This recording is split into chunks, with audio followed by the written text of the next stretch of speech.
Episode 6 এর শুরুতে আমরা সিয়ং আর রিওকে দেখি। দুজনেই তের স্টুডিও থেকে বাসায় ফিরে এসেছে। রিও তার পুরনো ড্রয়িং নোটস বের করে দেখতে থাকে। সেই আঁকার খাতাগুলোতে আঁকতো।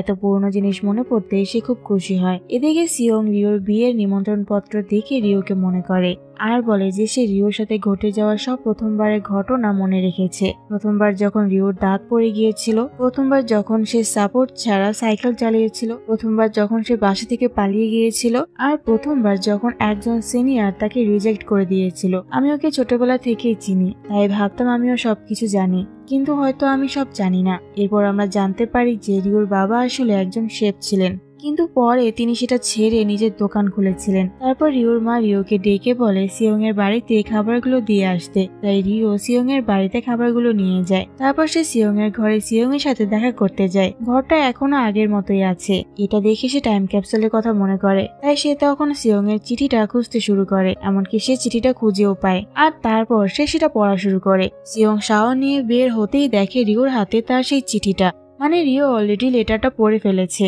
তাই সে দ্রুত গিয়ে সে লেটারটা রিওর হাত থেকে কেড়ে নেয়। সিয়ং রেগে গিয়েছে এটা বুঝতে পেরে সে সিয়ংকে সরি বলে, তাকে না বলে লেটারটা পড়ে ফেলার জন্য।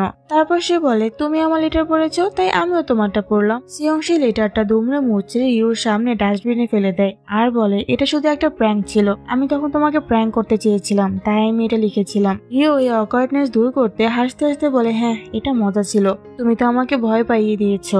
এখন এটা সিয়ং এর জন্য খুবই উইয়ার্ড সিচুয়েশন ছিল, তাই সে রিওকে বলে আমাকে চেঞ্জ করতে হবে, তুমি কি একটু বাইরে যেতে পারবে। তারপর রিও বাইরে চলে যায় আর ভাবে যদি সিয়ং সত্যি আমার সাথে প্র্যাঙ্ক করতে চাইতো তাহলে কেন সেই চিঠি 10 বছর পরের জন্য লিখতো, তখন কেউ পাগল হয়ে গিয়েছিল।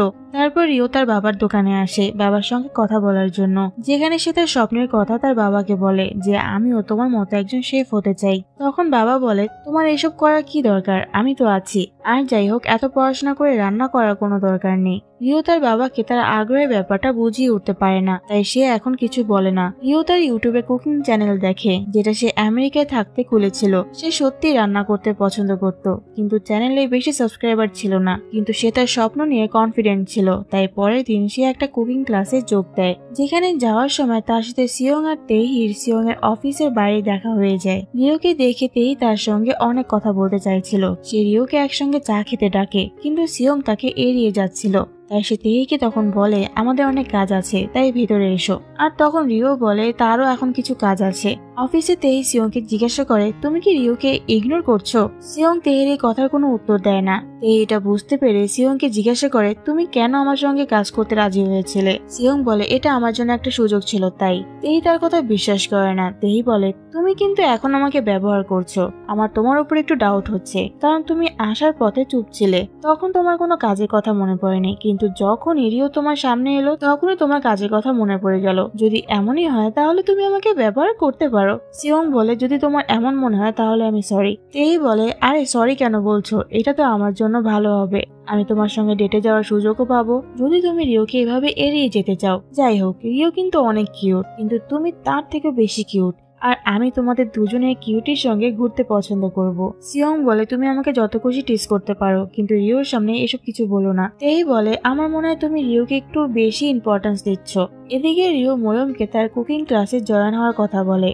যাই হোক ময়ূম খুব খুশি হয় তার এই কথা শুনে আর তাকে সাপোর্ট করে, কারণ সে জানতো রিও রান্না করতে কতটা পছন্দ করে। তাই এই খুশিতে সেলিব্রেশন করার জন্য আজ সন্ধ্যায় 3 বন্ধু মিলে পার্টি করার কথা ভাবে। ময়ূম সিয়ংকে কল করে রিওর কুকিং ক্লাসে জয়েন হওয়ার কথা বলে। এই খুশিতে সে সিয়ংকে সন্ধ্যার পার্টিতে আমন্ত্রণ জানায়, কিন্তু সিয়ং কাজের অজুহাত দেয় আর বলে সে আসতে পারবে না। যখন সিয়ং বাসায় ফিরছিল তখন তার সাথে পথে দানর দেখা হয়ে যায়। তারা দুজন কথা বলতে বলতে দানর বাসায় পৌঁছে যায়। তখন সিয়ং জানতে পারে যে দানো আর ময়ূমের বাসা পাশাপাশি, আর তখন ইয়ংদুর সাথেও সিয়ং এর দেখা হয়ে যায়। এখন তাদের মধ্যে ভালো বন্ধুত্ব হয়ে গিয়েছিল, তাই দানো তাকে কফির জন্য আমন্ত্রণ জানায়, যেখানে তারা দুজনে অনেক গল্প করে।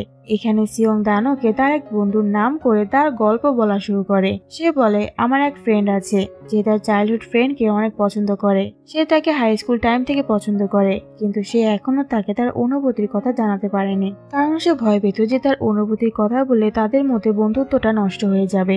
যখন তারা কলেজে উঠলো তখন সেই মেয়ে বিদেশে চলে যায়।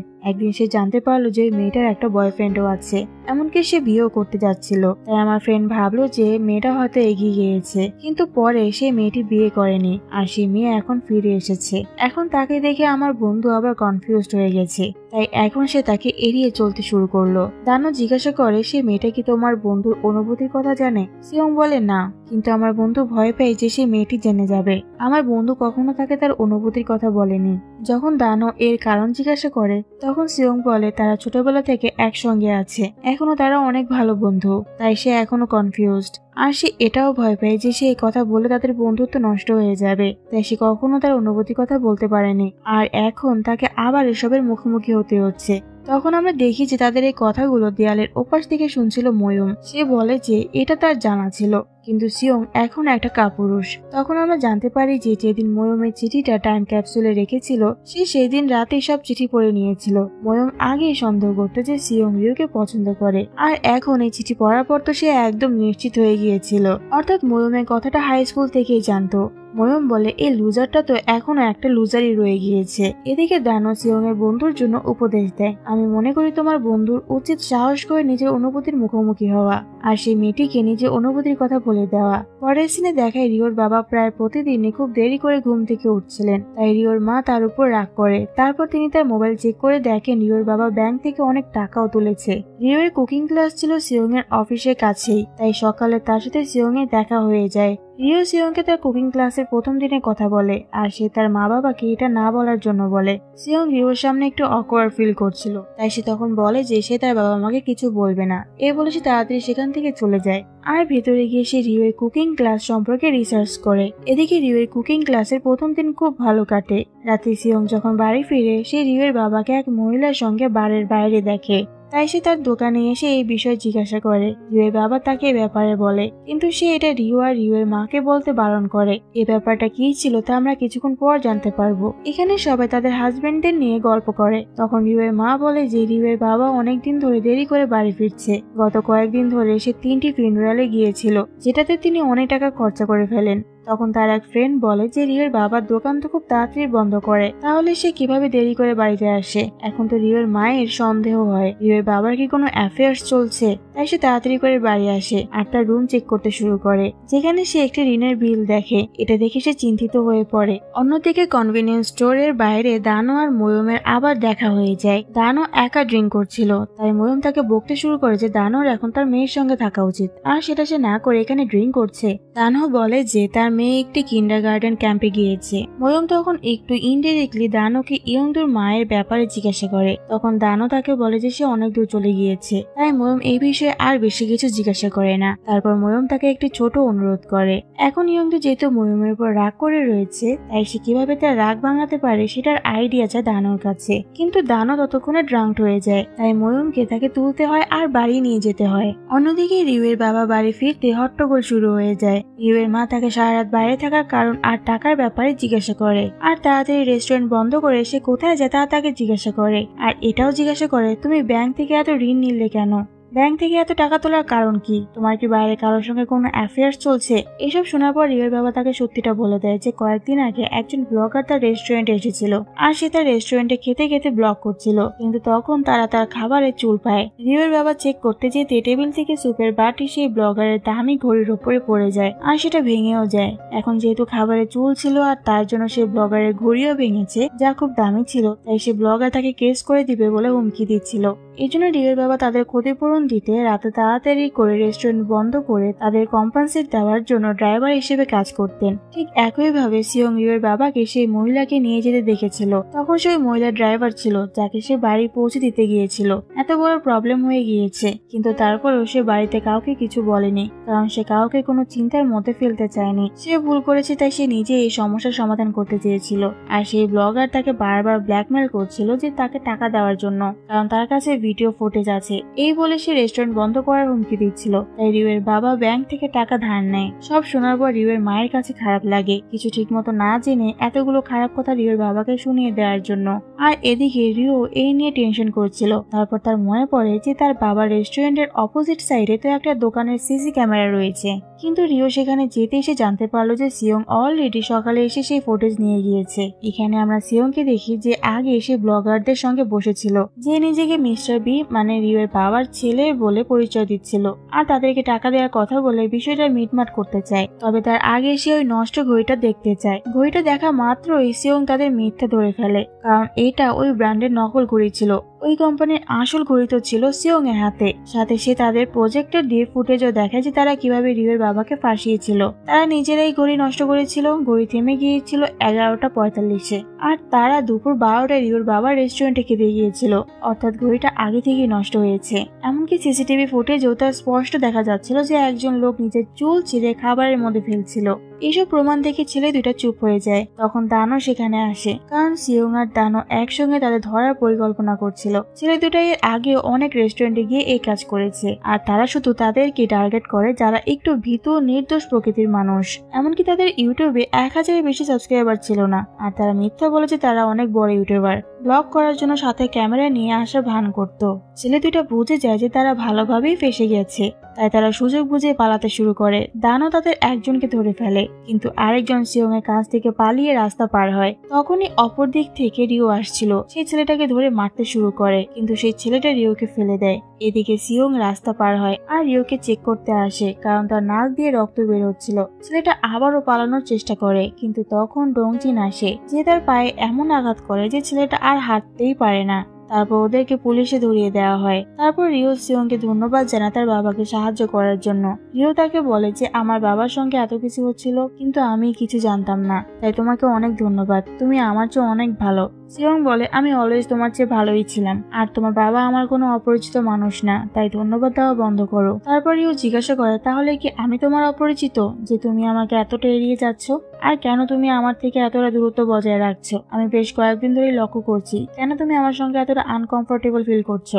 আগে তো আমাদের মধ্যে এমন কিছু ছিল না। এতে সিয়ং বলে আমরা সবসময় আমাদের শৈশবের মতো বাঁচতে পারি না। আমরা এখন 30-এ কোঠায় পা দিয়েছি। তোমার আর আমার জীবন সম্পূর্ণ আলাদা, তাই বাচ্চাদের মতো আচরণ করা বন্ধ করো। ফার্স্টে বাচ্চা বন্ধ করো রিউ। বারবার আমার জানালায় নক করা, আমার রুমে প্রবেশ করা, আমাদের এসব বন্ধ করে একে অপরের প্রাইভেসির প্রতি রেসপেক্ট করা উচিত। এই বলে সে সেখান থেকে চলে যায়। এসব শোনার পর রিওর একদম ভালো লাগেনি। সে বারবার সিয়ং এর কথা ভাবছিল। তারপর সে বুঝতে পারে যে সে হয়তো সিয়ং এর চিঠি না বলে পড়ে ফেলেছে বলে সিয়ং রাগ করেছে, তাই সে ভাবে জানালায় সিয়ংকে ডাকবে। কিন্তু তখন তারা আবার সিয়ং এর প্রাইভেসির কথা মনে পড়ে যায়, তাই সে জানালাটা বন্ধ করে দিয়ে ঘুমানোর চেষ্টা করে। কিন্তু এদিকে আমরা দেখি যে সিয়ং নিজেই জানালার সামনে দাঁড়িয়েছিল, কারণ সেও স্যাড ফিল করছিল রিওকে ওই সময় এভাবে কথাগুলো বলার জন্য। সে এখন আবার কনফিউশনের মধ্যে পড়ে যায়, বন্ধুত্ব আর ভালোবাসার। পরের দিন রিও কুকিং ক্লাসে যায় আর তাকে একটি নতুন ডিশ বানাতে বলা হয়। সে সেটা বানায় আর সেখান থেকে সে ফিরে সিয়ং এর অফিসের বাইরের সামনে ওয়েট করতে থাকে। সিয়ং আসতে সে তাকে তার কুকিং ক্লাসের প্রথম ডিশের জন্য ধন্যবাদ জানায়, যা সিয়ং প্রথমবার কোরিয়া এসে খেয়েছিল। সিয়ং বলে তুমি এটা কেন মনে রেখেছো? রিও বলে অফকোর্স, কেন মনে রাখবো না, আমরা ছোটবেলা থেকে একসঙ্গে ছিলাম, তোমার মা বাবার চেয়েও আমি তোমাকে বেশি জানি। সিয়ং বলে তুমি কি সত্যি আমাকে চেনো? রিও বলে তুমি কি বোঝাতে চাইছো? সিয়ং বলে তোমার স্মৃতির আমার কাছে কোনো মানে নেই, এগুলো সব অতীতের ঘটনা, তাই আমাকে অতীত মনে করিয়ে দেওয়া বন্ধ করো। আমরা আর বাচ্চা নই, তাই আমাকে একা ছেড়ে দাও। রিও বলে তোমাকে আমাদের সহজে ছাড়ছি না। সিয়ং বলে দয়া করে আমাকে একা থাকতে দাও, আর এখন থেকে আমার জীবনে ইন্টারফেয়ার করা বন্ধ করো। রিও বলে একদম না, আমি তোমার জীবনে ইন্টারফেয়ার করতে থাকবো। তুমি কি কখনো আমার বাড়িতে আমাকে জিজ্ঞাসা করে গিয়েছিলে? না তো, তাহলে কেন তুমি আমাকে থামাচ্ছ? আমাদের কাছে এগুলো সব অ্যাকসেপ্টেবল, তাহলে দূরে থাকা ধারণাটা কোথা থেকে এলো? সিয়ং বলে আমি আর তোমার সঙ্গে থাকতে চাই না, আমাকে একা ছেড়ে দাও। সে রিওর সাথে অনেক খারাপ বিহেভ করে সেখান থেকে চলে যায়। তখন রিও ভাবতে থাকে সিয়ং এর সব ছোটবেলার কথা রিওর মনে আছে। কোরিয়া এসে সিয়ং এর প্রথম ব্যানানা মিল্কশেক পছন্দ হওয়া, ওর প্রথম রেনবো ডিশ ভালো লাগা, ওর প্রথম দাঁত পড়ার স্মৃতি, ওর সব প্রথম জিনিস রিওর মনে আছে। তবে সে একটা জিনিসই জানে না, সেটা হলো সিয়ং এর ফার্স্ট ক্রাশ। ইউএসএতে যাওয়ার আগে সিয়ং ট্যুর দেওয়ার খেলার সময় বলেছিল যে তার কারোর উপর ক্রাশ আছে, কিন্তু সে সেদিন এই ব্যাপারে কিছু বলেনি। হ্যাঁ, এটাই শুধু রিও জানে না। তাই সে দৌড়ে সিয়ং এর পেছনে যায় আর ওকে এভাবে থামিয়ে দিয়ে বলে এসবের মানে কি? তুমি যা এতক্ষণ আমাকে বললে, এসব বলে তুমি কি বোঝাতে চাচ্ছ? আর এখানে এপিসোড 6 শেষ হয়। এপিসোড 7 শুরু হয় ঠিক সেই জায়গা থেকে যেখানে আগের এপিসোড শেষ হয়েছিল।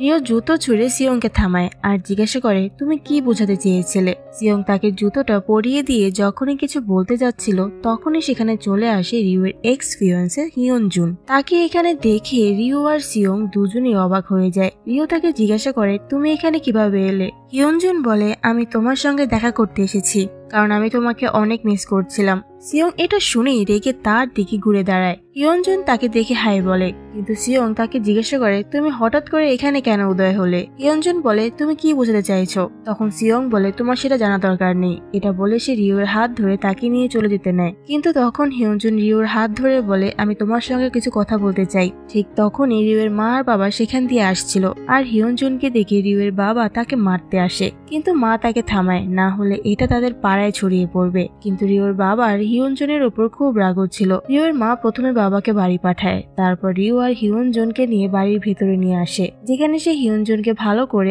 আদর আপ্যায়ন করে খেতে দেয়। এটা দেখে রিওর বাবা খুব রেগে যাচ্ছিলেন আর এদিকে সিয়ং রিওর বাড়ির বাইরে পায়চারি করছিল ভিতরে কি হচ্ছিল সেটা জানার জন্য। তখন ময়ম তাকে দেখে বলে কি হলো বাইরে দাঁড়িয়ে আছো কেন, ভেতরে যাও। তখন সিয়ং তাকে বলে যে এক অনাহত অতিথি চলে এসেছে, রিওর এক্স ফিয়ন্সে। এটা শুনে ময়ও রেগে যায়। সে বলে তাহলে দেরি করছে কেন, চলো ভেতরে যাই আর ওকে ধরে পিটাই। ওর সাহসা কিভাবে যে ও ফিরে আসে। সিয়ং বলে তোমার চেয়েও আমার ওকে বেশি মারতে মন চাইছে। এদিকে ওদের দুজনকে খাওয়ানোর পর মা তাদের সামনে বসে জুনকে একটি প্রশ্ন করে রিও কি তোমাকে ঠকিয়েছে। হিয়নজুন বলে না, মা শুধু এটাই শুনতে চেয়েছিল। তারপর সে লাঠি তুলে তাকে মারতে শুরু করে। রিও আর তার বাবা রিওর মাকে থামাতে পারছিল না, তাই রিও হিয়নজুনকে টেনে বাইরে নিয়ে আসে। সিয়ং আর ময়ম কনভিনিয়েন্স স্টোরে বসে ড্রিঙ্ক করছিল। ময়ম বলে চলো না ওকে ধরে মারি। সিয়ং বলে আমি তো শুধু এমনিই তখন ওটা বলছিলাম, আমি কে তাকে মারার। ময়ম বলে তুমি রিওর মায়ের বন্ধুর ছেলে, তুমি ওর চাইল্ডহুড ফ্রেন্ড। সিয়ং বলে হ্যাঁ আমরা শুধু বন্ধুই। ময়ম বলে বন্ধুত্বই তো সবচেয়ে বড় গুরুত্বপূর্ণ জিনিস, আমরা আমাদের সুখ দুঃখ বন্ধুদের সঙ্গে ভাগ করে নিই। সিয়ং বলে যদি সে আমার কারণে আরো আঘাত পায়। ময়ম এটা শুনে বিরক্ত হয়। সে বলে তুমি আর কতদিন এমন লুজার হয়ে থাকবে, তুমি কেন রিওকে সবকিছু বলে দিচ্ছ না। সিয়ং এটা শুনে অবাক হয় আর তাকে জিজ্ঞাসা করে তুমি কি সত্যি তাহলে আমার চিঠিটা পড়ে ফেলেছো। ময়ম বলে হ্যাঁ, আর আমি হাই স্কুল থেকে এটা জানি। সিয়ং বলে তুমি রিওকে এটা বলনি তো। ময়ম বলে না, আমি কেন বলবো, তোমারই তো বলা উচিত। তুমি চিঠিটাও কবর দিয়ে রেখেছো আর সেই সাথে তোমার অনুভূতিটাও। ও কিভাবে এটা জানবে, এতে শুধু তুমিই কষ্ট পাবে। তাই খুব বেশি দেরি হওয়ার আগেই সবকিছু বলে দাও, না হলে পরে আমি নিজেও তোমার কোনো সাহায্য করতে পারবো না। এদিকে রিও আর হিয়নজুন এক জায়গায় বসে কথা বলে। হিয়নজুন বলে আমি এখনো তোমাকে ভালোবাসি, আমি স্বীকার করছি যে এটা আমার ভুল ছিল যে আমি তোমার দিকে মনোযোগ দিইনি, তাই আমি সরি। তোমাকে ছাড়া আমি কোনো কাজেই মনোযোগ দিতে পারছি না, তাই প্লিজ তুমি ফিরে এসো। রিও বলে এটা আমার কারণে হচ্ছে না, এটা শুধু এত বছরে একসঙ্গে থাকার কারণে হচ্ছে। এটা জাস্ট একটা সাইড এফেক্ট যা এক অভ্যাসে পরিণত হয়েছে। আমাদের মধ্যে এখন সবকিছু শেষ হয়ে গিয়েছে, তাই আমি আশা করি আমরা আর কখনো দেখা করব না। এটা বলে সে সেখান থেকে চলে যায়। রিও বাড়ি যেতে পারছিল না, তাই রাতে সে ময়মের বাড়িতে থাকে, যেখানে ময়ম থেকে জিজ্ঞাসা করে তুমি শেষবার যা বলেছিলে সেটা এখনো ঠিক আছে তো। তখন আমরা এটা ফ্ল্যাশব্যাকে দেখি যে সেদিন সিয়ং শুনে ফেলেছিল রিও ময়মকে বলেছে যে সে এখনো তার এক্স কে ভালোবাসে, কিন্তু তার কিছুক্ষণ আগে রিও আর ময়মের কিছু কথোপকথন হয়েছিল। যখন ময়ম তার এক্স সম্পর্কে জিজ্ঞাসা করছিল তখন রিও তাকে বলেছিল যে তার সঙ্গে কাটানো মুহূর্তগুলো সে এখনো ভুলতে পারেনি, তার সঙ্গে অনেক ভালো ভালো স্মৃতি রয়েছে, কিন্তু কিছু সম্পর্ক ঠিক নয়, সেখান থেকে বেরিয়ে আসাটাই ভালো। তাই আমি তাকে ভুলে যাওয়ার চেষ্টা করব আর এগিয়ে যাব। বর্তমানে ফিরে আসি। ময়ম তাকে জিজ্ঞাসা করে এটা এখনো ঠিক আছে তো। রিও বলে হ্যাঁ, আমি আর কখনো তার সঙ্গে থাকতে চাইবো না। এটা শুনে ময়ম স্বস্তি পায় আর নিশ্চিন্তে ঘুমোতে যায়। কিন্তু তখন রিও সিয়ং এর কথা ভাবছিল, এমনকি সে তাকে কল করার কথাও ভাবছিল। আর এই অপর দিকে সিয়ং ও রিও নম্বর দেখছিল, কিন্তু দুজনের কেউই নিজেদের ইগো ভেঙে একে অপরকে নিজ থেকে কল করে না। পরের দিন রিও এর মা বাবা হিয়নজুনকে নিয়ে কথা বলছিল। মায়ের রাগ এখন কমে গিয়েছে, এমনকি সে ভেবেছিল যে হিয়নজুন হয়তো এখনো রিওকে ভালোবাসে, তাই সে তাকে নিতে এসেছে, তাহলে এটা রিওর জন্যও ভালো। কিন্তু বাবা এর বিরুদ্ধে ছিল। তারপর রিও এর মা হিয়নজুনের কাছ থেকে একটি মেসেজ পায়, তাই মা রিও এর রুমে যায়। রিও তখন একটি ক্যাজুয়াল টি শার্ট পরেছিল, কারণ সে কিছুক্ষণ পরে বাইরে যাবে। মা তাকে বলে এমন ড্রেস পরে কে বাইরে যায়। এটা বলে সে তার জন্য একটা সুন্দর ড্রেস বের করে দেয় আর তাকে একটু মেকআপ করতেও বলে। রিও মনে মনে ভাবে কিছু একটা গড়বড় তো আছে, কিন্তু যখন সে বাইরে যায় তখন সে বাড়ির বাইরে হিয়নজুনকে দাঁড়িয়ে থাকতে দেখে। হিয়নজুন তাকে লাঞ্চ করতে একসাথে যেতে বলে। রিও এখন বুঝে যায় কেন তার মা এসব করছিল। তখন সিয়ং তার বাড়ি থেকে একটা সাইকেল নিয়ে বের হয় আর রিওকে তাড়া দিয়ে বলে যে তোমার কুকিং ক্লাসে দেরি হয়ে যাচ্ছে। রিও হিয়নজুনকে ইগনোর করার জন্য তাড়াতাড়ি করে সিয়ং এর সাইকেলে ওঠে। তারপর সিয়ং থেকে জিজ্ঞাসা করে তুমি কি ড্রেস পরেছো, এটা একদমই তোমার সঙ্গে মানাচ্ছে না, আর তুমি মুখেও বা কি লাগিয়েছো? রিও তাকে তার ফাউন্ডেশন সম্পর্কে বলে। সিয়ং বলে তুমি এত সাজগোজ কেন করেছো? হ্যাঁ, হয়তো তুমি জানতেই তোমার এক্স তোমার বাড়ির সামনে দাঁড়িয়ে আছে। রিও বলে সব মায়ের কারণে হয়েছে। এটা শুনে সিয়ং রেগে ধীর কণ্ঠে বলে এখন থেকে আমি তার কোনো সাইড ডিশ টেস্ট করব না। রিও সিয়ং এর কথা শুনতে পায় না, তাই তাকে জিজ্ঞাসা করে যে তুমি কি বলছো? তখন সিয়ং বলে না কিচ্ছু না, বলছিলাম তোমাকে খুব কুৎসিত লাগছে। এটা শুনে রিও তাকে চিমটি কাটতে শুরু করে। এতে সিয়ং সাইকেল ইমব্যালেন্স হতে গেলে রিও তাকে শক্ত করে ধরে বসে। এরপর দুজনেই চুপ হয়ে যায়। কিছুক্ষণ পর তারা আগের রাতের কথা বলতে শুরু করে। দুজনে আগের রাতের ব্যাপারে একে অপরকে জিজ্ঞাসা করে। রিও সিয়ংকে বলে প্রথমে তুমি বলো। তারপর সিয়ং বলে যে হিয়নজুন এমনি এমনি এখানে আসেনি, সে কি তোমার সাথে আবার ফিরে যেতে চায়? মানে তোমরা এত বছর একসাথে ছিলে, হঠাৎ ব্রেকআপের পর আবার তাকে থেকে তোমার পুরনো অনুভূতি ফিরে আসতে পারে। সিয়ং এসব বলে রিওকে কিছু বলার সুযোগই দিচ্ছিল না, সে তো বকবক করেই যাচ্ছিল। সে বলে আচ্ছা তোমরা তো শুধু ডেটিংই করছিলে না, তোমাদের এঙ্গেজমেন্টও হয়ে গিয়েছিল। এই সময় রিও রেগে গিয়ে বলে আর কিছু বলার নেই। সিয়ং আবার শুরু করে। রিও তাকে সাইকেল থামাতে বলে। সিয়ং হঠাৎ ব্রেক করে রিওর মুখ তার পিঠে লাগে। এতে রিওর মুখের ফাউন্ডেশন তার জ্যাকেটে লেগে যায়। রিও রেগে তার সাইকেলে কিক মেরে চলে যায়। এখন সিয়ং বুঝতে পারে যে হিয়নজুনকে নিয়ে এত কথা বলা তার উচিত হয়নি। তারপর ক্লাসে গিয়েও রিও রেগে রেগে রান্না করছিল। যখন সিয়ং অফিসে আসে, লিনা আর মিয়ং তার জ্যাকেটে ফাউন্ডেশনের দাগ দেখে। তাতে রিও এর মুখের আকৃতি বোঝা যাচ্ছিল। এটা দেখে লিনা বুঝতে পারে যে এটা কোনো মেয়ের মুখের ফাউন্ডেশন হবে। মিয়ং বলে যে হয়তো কোনো মেয়ে সিয়ংকে ব্যাকহাক করেছিল। দুজনেই আন্দাজ করতে থাকে যে এটা কে হতে পারে। মিয়ং বলে হ্যাঁ, এটা কি তাহলে তেই হতে পারে? তখনই তেই সেখানে আসে। ওকে দেখে লিনা বলে যে না, এটা তেই হতে পারে না। লিনা এটা বলে চলে যায়। তারপর তেই সিয়ং এর কাছে তার প্রজেক্টের ব্যাপারে কথা বলতে যায়। সিয়ং তখনও রিও আর হিয়নজুনের কথা ভাবছিল। তেইও রিওর নাম নিয়ে তাকে খেপাতে শুরু করে। অন্যদিকে যখন থেকে ইয়ংদো অসুস্থ হয়ে পড়েছিল তখন থেকে দানো বাড়ি তাড়াতাড়ি আসতো, আর সে নিচে গিয়ে কিন্ডারগার্টেন থেকে তাকে নিয়ে আসতো। ইয়ংদো তাকে জিজ্ঞাসা করে তুমি হাফ ডিউটি করে কেন চলে আসছো এখানে? তোমার কোম্পানির লোক এখন আমার ব্যাপারে কি ভাববে? আমি একটা দুর্বল মেয়ে, আর সবসময় তার বাবার প্রোটেকশনের দরকার হয় তার। দানো তাকে বলে চিন্তা করো না, আমাদের এমন ছুটি নেওয়ার অনুমতি আছে। ইয়ংদো বলে তুমি কাজ ভালো করো যতক্ষণ না আমি কলেজে যাই। যখন আমি কাজ শুরু করব তখন তুমি বাড়িতে আরামসে বসে যা খুশি তাই করতে পারবে। এদিকে ময়ূম তার অফিসে পাশের দোকানে বসে লাঞ্চ আনতে গিয়েছিল। সে রাস্তা দিয়ে দানো আর ইয়ংদো বাড়ি যাচ্ছিল। তারপর হঠাৎ একটা গাড়ির দুর্ঘটনা ঘটে। গাড়ির মালিক হার্ট অ্যাটাক করে অজ্ঞান হয়ে যায়। এটা দেখে ময়ূম দৌড়ে আসে। সে পাশের দোকান থেকে একটা হাতুড়ি নিয়ে এসে গাড়ির কাঁচ ভেঙে দরজা খুলে লোকটিকে বের করে আনে। যখন সে দানোকে দেখে তখন সে বলে তাড়াতাড়ি অ্যাম্বুলেন্স ডাকো। তারপর সে লোকটিকে সিপিআর দেয়। 1 থেকে 2 মিনিটের মধ্যে লোকটি জ্ঞান ফিরে আসে। এইভাবে ময়ূম লোকটিকে বাঁচায়। ময়ূমের কাজ দেখে ইয়ংদো ইমপ্রেস হয়। এদিকে যখন রিও কুকিং ক্লাস থেকে ফিরছিল তখন তার সাথে আবার হিয়নজুনের দেখা হয়ে যায়। যখন রিও তাকে ইগনোর করে চলে যাচ্ছিল তখন হিয়নজু তার পায়ের ব্যথার ভান করে। রিও তাকে দেখতে আবার ফিরে আসে। হিয়নজুন আবার তার কাছে ক্ষমা চাইতে শুরু করে। সে তাকে আর একটা সুযোগ দেওয়ার জন্য বলে, কিন্তু রিও না বলে চলে যেতে নিলে হিয়নজুন তাকে শেষবারের মতো তার সাথে লাঞ্চ করার অনুরোধ করে। অন্যদিকে ময়ূমের ডিউটি শেষ হয়ে গিয়েছিল, তাই সে বাড়ি ফিরছিল। সে বাইরে এসে দেখে ইয়ংদো আর দানো বাইরে দাঁড়িয়ে আছে। ময়ূম দৌড়ে ইয়ংদোর কাছে কথা বলতে যায়। ইয়ংদো তাকে নিচু হতে বলে কারণ তার গালে আঘাত লেগেছিল, তাই সে তার উপর ব্যান্ডেজ লাগিয়ে দেয়। তাদের মধ্যে আবার সবকিছু ঠিক হয়ে যায়, কারণ ইয়ংদোর মনে হয় আজ ময়ূমকে কুল লাগছিল। এখন যেহেতু তারা 3 জনই বাড়ি যাচ্ছিল, তাই তারা ময়ূমকে লিফট দেওয়ার কথা বলে। তাই 3 জন বাড়ির দিকে রওনা হয়। ইয়ংদো জ্বর ছিল বলে তারা গাড়িতে এসি চালাতে পারছিল না। দানো ঘামছিল, তাই সে জ্যাকেট খুলে ফেলে। তখন দানো ময়ূমকে বলে যে আজ ইয়ংদো তোমার উপর খুব ইমপ্রেস হয়েছে, সে তোমাকে সুপার হিরো বলছিল। ময়ূম বলে অবশেষে ও আমার উপর আর রাগ করে নেই। দানো বলে তুমি কি সবসময় এভাবে আঘাত পাও? ময়ূম বলে হ্যাঁ, মাঝে মাঝে এরকম হয়। দানো জিজ্ঞাসা করে তুমি কি ভয় পাও না এসব করতে? ময়ূম বলে একদমই না, কিন্তু আমি সবসময় একটা জিনিসে ভয় পাই, যদি আমি সময় মতো না পৌঁছাই তাহলে কাউকে বাঁচাতে পারবো না। দানো বলে তুমি সত্যি অনেক সাহসী, তোমাকে দেখে আমার মনে হয় যে হিরোরা আমাদের চারপাশেই আছে। ময়ূম বলে তেমন কিছু না, আমি শুধু আমার কাজ করছি, কিন্তু আমি একজন আসল হিরোকে দেখেছি। একদিন একজন আহত মানুষকে নিয়ে যেতে যেতে আমাদের অ্যাম্বুলেন্স ট্রাফিকে আটকে যায়। সামনে থাকা গাড়িগুলো আমাদের দিকে খেয়ালই করছিল না। তখন হঠাৎ একটা মানুষ গাড়ি থেকে নেমে আসে। সে আমাদের অ্যাম্বুলেন্সের সামনে থাকা সব গাড়ির মালিকদের সাথে কথা বলে বলে সেগুলো সরিয়ে দেয়। তাকে দেখে আমার মনে হয়েছিল সে আমার স্বপ্নের রাজপুত্র, কিন্তু আমি তখন তার মুখ দেখতে পাইনি। আমি জানি না সে কে ছিল। কিন্তু আমি তাকে ম্যাট ফ্ল্যাটম্যান বলি। দানু জিজ্ঞাসা করে এর মানে আবার কি। ময়ূম বলে লোকটা টি শার্টের পিছনে লেখা ছিল I love you Matt flats. দানু অবাক হয়ে হঠাৎ ব্রেক করে, যার ফলে সে সামনের দিকে একটু হেলে পড়ে। আর কাকতালীয় ভাবে আজ দানু সেই একই টি শার্ট পরেছিল। এটা দেখে ময়ূম অবাক হয়ে তাকে জিজ্ঞাসা করে তুমি এটা কোথা থেকে পেয়েছো। দানু বলে একটা স্টোরি কভার করতে গিয়ে আমি একটি পরিবেশবাদী গ্রুপের সাথে দেখা করি, তাদের নাম ছিল ম্যাট ফ্ল্যাট গার্ডিয়ান, তারা আমাকে এই টি শার্টটি দিয়েছিল। ময়ূম বলে এর মানে তুমি নিশ্চয়ই সেই মানুষটিকে চেনো। দানু বলে আমি জানি না, কিন্তু সেই গ্রুপের শুধু বয়স্ক মানুষরাই ছিল। ময়ূম সেই মানুষটির ব্যাপারে বলে আমি তাকে পিছন থেকে দেখেছি, সে ইয়ং ছিল, আমাদের বয়সেরই হবে, সে তোমার মতো লম্বা ছিল। এটা বলার সাথে সাথে সে বুঝতে পারে সেই লোকটির দান হয়েছিল। মুহূর্তটা একটু অস্বস্তিকর হয়ে যায়, কারণ ময়ূম সেই মানুষটিকে তার স্বপ্নের রাজপুত্র বলে ফেলেছিল, তাও সেটা আবার দানুর সামনে। বাড়ি পৌঁছানোর সাথে সাথে ময়ূম গাড়ি থেকে নেমে বাড়ির ভেতরে ঢুকে যায়। দানু নেমে এসে তাকে থামায়, জিজ্ঞাসা করলে সে বলে যে সে তাকে কিছু দিতে চায়। সে তাড়াহুড়ো করে ব্যাগ থেকে কিছু বের করে, যার ফলে ব্যাগের ভিতরে থাকা সব জিনিসগুলো পড়ে যায়। তাই ময়ূম তাকে সাহায্য করতে আসে। এখানে এত ওষুধ দেখে দানু বলে যে এই ওষুধগুলো তোমার জন্য। সে প্রতিটি ওষুধের কথা তাকে বলে যে কোনটা কোন সময় খেতে হবে বা লাগাতে হবে।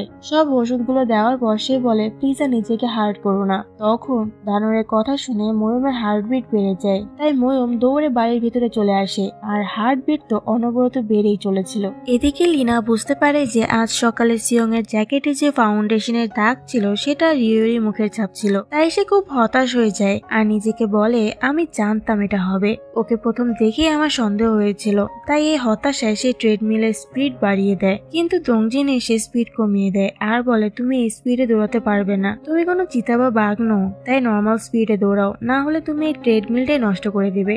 এদিকে রিও বাড়ি এসে তার মাকে জিজ্ঞাসা করে তুমি ইচ্ছে করে আমাকে হিউনজনের সাথে পাঠানোর জন্য রেডি হতে বলনি তো। মা তখন অজুহাত দিয়ে ব্যাপারটা ধামাচাপা দেওয়ার চেষ্টা করে। তারপর রিও হাঁটতে বের হয়। সিয়ং ওর সামনে থেকে আসছিল। সিয়ং তাকে জিজ্ঞাসা করে এই সময় কোথায় যাচ্ছ, কিন্তু রিও তখনও সিয়ং এর উপর রেগেছিল। তাই সে তাকে টিজ করে বলে এটা কি কোনো কুকুরের আওয়াজ। সিয়ং বলে এই সময় বের হওয়া উচিত নয়, কিন্তু রিও তাকে সিরিয়াসলি নেয় না। সে সামনে হাঁটা শুরু করে। অনেক দূর হাঁটার পর হঠাৎ সে ফিল করলো কেউ একজন তার পিছু পিছু আসছে। তাই সে একটু দ্রুত হাঁটতে শুরু করে। তার পিছনে হাঁটার শব্দ আরো জোরে শোনা যাচ্ছিল। তাই রিও হঠাৎ সামনের গলিতে দৌড়াতে শুরু করে, কিন্তু সামনের রাস্তা বন্ধ ছিল। তখন পিছনে ঘুরতেই দেখে সেটা সিয়ং। তাই সে সিয়ং এর উপর চিৎকার করে বলে জানো তোমার কারণে আমি কত ভয় পেয়ে গিয়েছিলাম। সিয়ং জিজ্ঞাসা করে তুমি দৌড়াচ্ছিলে কেন। রিও বলে পিছন থেকে কেউ আসছে এরকম শব্দ শোনাচ্ছিল, তাই আমাকে দৌড়াতে হয়েছে। আর তুমি আমাকে এত চুপচাপ ফলো করছিলে কেন, আমাকে ডাকতে তো পারতে তাই না। সিয়ং বলে তুমিও তো দৌড়ানোর আগে পেছনে তাকাতে পারতে, তা না করে তুমি দৌড়াতে শুরু করলে কেন। তাদের মধ্যে ঝগড়া আবার শুরু হতেই যাবে তার আগে সিয়ং বলে তুমি জানো এটাই আমাদের সমস্যা, আমরা না ভেবে একে অপরকে যে কোনো কথা বলে ফেলি, অজুহাত দিই, একে অপরকে দোষারোপ করি, কিন্তু আমরা শুধু যা বলতে চাই সেটাই বলতে পারি না। এজন্য আমরা মূল কথার বদলে লড়াই করি, যেমনটা আগের বার করেছি। গত রাতে আমি তোমাকে উত্তর দিতে চেয়েছিলাম যখন আমি রেগে গিয়ে বলেছিলাম তুমি আমাকে পাগল করে দাও। সেদিন আমি তোমাকে বলতে চেয়েছিলাম। সিয়ং আর কিছু বলতে যাবেই তখনই রিও তাকে থামিয়ে দিয়ে বলে ওয়েট, আমার মাথায় এখন অনেক কিছু চলছে, যেমন কোডিং এ ইরর হয় তেমনি আমার মাথায় এখন অনেক ইরর জমে আছে। এজন্য আমি এখন কিছুই বুঝতে পারছি না, তাই যা বলবে পরে বলো। সিয়ং জিজ্ঞাসা করে পরে কখন। রিও বলে পরে, এখন আমার জন্য কিছু প্রসেস করাটা খুব জটিল। সিয়ং বলে ওই হিয়নজুনের কারণে। রিও বলে না, আমার মাথায় আরো অনেক কিছু চলছে। তাই সিয়ং বলে আচ্ছা আমি এখন কিছু বলবো না যতক্ষণ না তোমার ইরোরের মেসেজ গুলো ক্লিয়ার হচ্ছে, যতক্ষণ না তোমার পক্ষে সবকিছু বোঝা সহজ হয় ততক্ষণ আমি অপেক্ষা করব। তখন রিও কিছু বলতে যাচ্ছিল, তার আগে সিয়ং তাকে থামিয়ে দিয়ে বলে আমি একটা জিনিসের উত্তর চাই, তুমি কি ওই হিয়নজুনের সাথে দেখা করতে যাবে। তখন রিও বলে আমার তেমন কোনো প্ল্যান নেই। সিয়ং জিজ্ঞাসা করে তুমি সত্যি ওর সাথে আবার রিলেশনে যাবে না তো। রিও না বলে। সিয়ং বলে আচ্ছা তাহলে অনেক রাত হয়েছে, চলো বাড়ি যাই, এবার তুমি সামনে যাও, আমি পেছনে থাকবো, ভয় পাওয়ার দরকার নেই। তারপর দুজনেই বাড়ির দিকে ফিরে যায়। পরের দিন সিয়ং এর মা ঘুম থেকে ওঠে, কারণ আজ তার জন্মদিন ছিল। তাই সে খুব খুশি ছিল। সে সিয়ং এর বাবাকে দেখতে বের হয়, কিন্তু হাসপাতালে জরুরি কিছু কাজের কারণে তিনি আগেই চলে যান। সিয়ং এর মা তার সাথে কথা বলতে পারে না, তাই সে সিয়ং এর রুমে সিয়ং কে দেখতে যায়। কিন্তু সিয়ং ও সকালে তার কোনো কাজের জন্য বের হয়ে গিয়েছিল, এজন্য সিয়ং এর মা একটু মন খারাপ করে। এদিকে তেহি সকালে সিয়ং কে ফোন করেছিল তার প্রজেক্টের জন্য বানানো প্রথম ক্যাটল দেখানোর জন্য। যা খুব ভালো বানানো হয়েছিল। সিয়ং এর খুব ভালো লাগে তাই সে প্রশংসা করে, কিন্তু তেহি তার থেকে আরো প্রশংসা শুনতে চেয়েছিল। তাই সিয়ং বলে আমাদের কিছু প্রফেশনালিজম মেনটেন করা উচিত। তখন সে কিছু ড্যামেজড পট দেখতে পায় যেগুলো সম্পর্কে সে জিজ্ঞাসা করতে তেহি বলে প্রথমবার কিছুই পারফেক্ট হয় না, যেমন তুমি প্ল্যান করো সেটা সবসময় পারফেক্ট রেজাল্ট হবে এমনটাও জরুরি নয়, কিন্তু যদি আমরা ট্রাই না করি তাহলে আমরা জানবো কিভাবে। এরপর তারা দুজন শহরে লাঞ্চ করতে যায়। অন্যদিকে সিয়ং এর মা অফিসে আসে, কিন্তু আজ অফিসে ভাইস মিনিস্টার ছিল না, তাই তাকে ফিরে আসতে হয়। ফেরার পথে সে তার বন্ধুদের মেসেজ করে আর জিজ্ঞাসা করে আজ রাতে তাদের প্ল্যান কি, কারণ সে জানতে চেয়েছিল তার বন্ধুরা তার জন্মদিন মনে রেখেছে কিনা। পরের দিন দেখায় ময়ূম তার কাটা স্থানে ব্যান্ডেজ লাগাচ্ছিল। তখন তার আবার দানোর কথা মনে পড়ে যায়। দানোর কথা মনে পড়তেই ময়ূমের হার্টবিট আবার ফাস্ট হয়ে যায়, এমনকি ময়ূম ব্লাশ করতেও শুরু করে। তার কলিগ এটা দেখে জিজ্ঞাসা করে তোমার গাল লাল হয়ে গিয়েছে কেন। ময়ূম তখন তাদের কিছু একটা অজুহাত দিয়ে সেখান থেকে চলে যায়। এদিকে দানো প্যারামেডিক আর ফায়ার ফাইটার্সদের নিয়ে রিসার্চ করছিল। সার্চ করে সে দেখতে পায় রেস্কিউ মিশনে অনেকবার অনেক প্যারামেডিক আর ফায়ার ফাইটারদের আঘাতপ্রাপ্ত হতে হয়েছে। কখনো কখনো মারাত্মক দুর্ঘটনার সম্মুখীন হয় তারা। তাই দানো এই বিষয়ে কিছু লেখার সিদ্ধান্ত নেয়। রেস্টুরেন্টে যেখানে সিয়ং আর তেহি আসে সেখানে রিউ আর হিয়নজু এসেছে। সিয়ং ওদের একসাথে দেখে অবাক হয় আর অনেক জেলাস ফিলও করে। এখন এখানে একসাথে বসা ঠিক নয়, তাই তারা দুজন পাশে টেবিলে গিয়ে বসে। তারপর তারা খেতে শুরু করে। তেহি সিয়ং এর কাছে খাবার কেমন তা জিজ্ঞাসা করলে সিয়ং বলে ভালো। তারপর তেহি বলে আমি এই দিনের জন্য অনেক চেষ্টা করেছি, আমাদের শেষ ডেটের পর। তাদের এই ডেটের কথা পাশ থেকে শুনে রিউর এক্সপ্রেশনে স্পষ্ট বোঝা যাচ্ছে যে সেও এটা পছন্দ করেনি। তারপর এখানে হিয়নজু রিউর কাছে একটা টিফিন বক্স দেখে ওটাতে থাকা খাবার খেতে চায়। রিউ তাকে টিফিন বক্সটা দেয়। হিয়নজু জিজ্ঞাসা করে এর মধ্যে কি আছে। তখন রিও বলে আমি একটা কুকিং ক্লাসে যোগ দিয়েছি, আমি ওখানে জাপচে বানিয়েছি। হিয়নজুন বলে তুমি খুব ভালো রান্না করো, তাহলে কুকিং ক্লাসে যাওয়ার দরকার কি। রিও বলে আমি এটা প্রফেশনাল নিতে চাই। হিয়নজুন বলে আমি কি তোমার জাপচে ট্রাই করতে পারি। এটা শুনে সিয়ং রেগে যাচ্ছিল, এটা তার মুখ দেখে যে কেউ বুঝতে পারত। রিও বলে এখানে বাইরের খাবার খাওয়া যায় না। তখন হিয়নজুন এক ওয়েট্রেসকে ডেকে বলে যে এক স্পেশাল মানুষ আমার জন্য স্পেশাল কিছু বানিয়ে এনেছে, আমি কি এটা এখানে ট্রাই করতে পারি। ওয়েট্রেস পারমিশন দেয়। তারপর সে ওয়েট্রেস রিওকে বলে তোমার বয়ফ্রেন্ড অনেক রোমান্টিক। এটা শুনে সিয়ং আরো জেলাস হয় আর সে রেগে যায়, কারণ রিও ওয়েট্রেসকে বলেনি যে হিয়নজুন তার বয়ফ্রেন্ড নয়। হিয়নজুন রিওর বানানো জাপচে খুব পছন্দ করে, তাই সে ওকে এটা অনেক প্রশংসা করতে শুরু করে। কিন্তু সিয়ং রাগে তো তার খাবারটাই ঠিক মতো কাটতে পারছিল না। এটা দেখে তেহি বলে আমার পার্টনার কোম্পানি আমাদের সাথে দেখা করতে চায়, তুমি কি এই সপ্তাহে টাইম বের করতে পারবে। সিয়ং বলে আমার টাইম না থাকলে আমি টাইম বের করে নিব। তারপর তেহি বলে যে আমার এক বন্ধু আমাদের ডেট করা নিয়ে জিজ্ঞাসা করেছিল, তাই আমি তাকে বলেছি যে তুমি আমার এক্স বয়ফ্রেন্ড, কিন্তু আমরা এখনো একে অপরকে পছন্দ করি। এটা শুনে রিওরও ভালো লাগে না। সিয়ং বলে এমন কিছু বলো না যেটা কখনো সম্ভবই নয়, আর বিশেষ করে মিথ্যা কথা এটা একদমই বলো না, কারণ আমি দুনিয়াতে মিথ্যাবাদীদের সব থেকে বেশি ঘৃণা করি। যারা প্রমিস ভাঙে তারাও মিথ্যা কথা বলারই মতো কাজ করে, যেমন প্রমিস ভেঙে কারোর সাথে লুকিয়ে দেখা করা।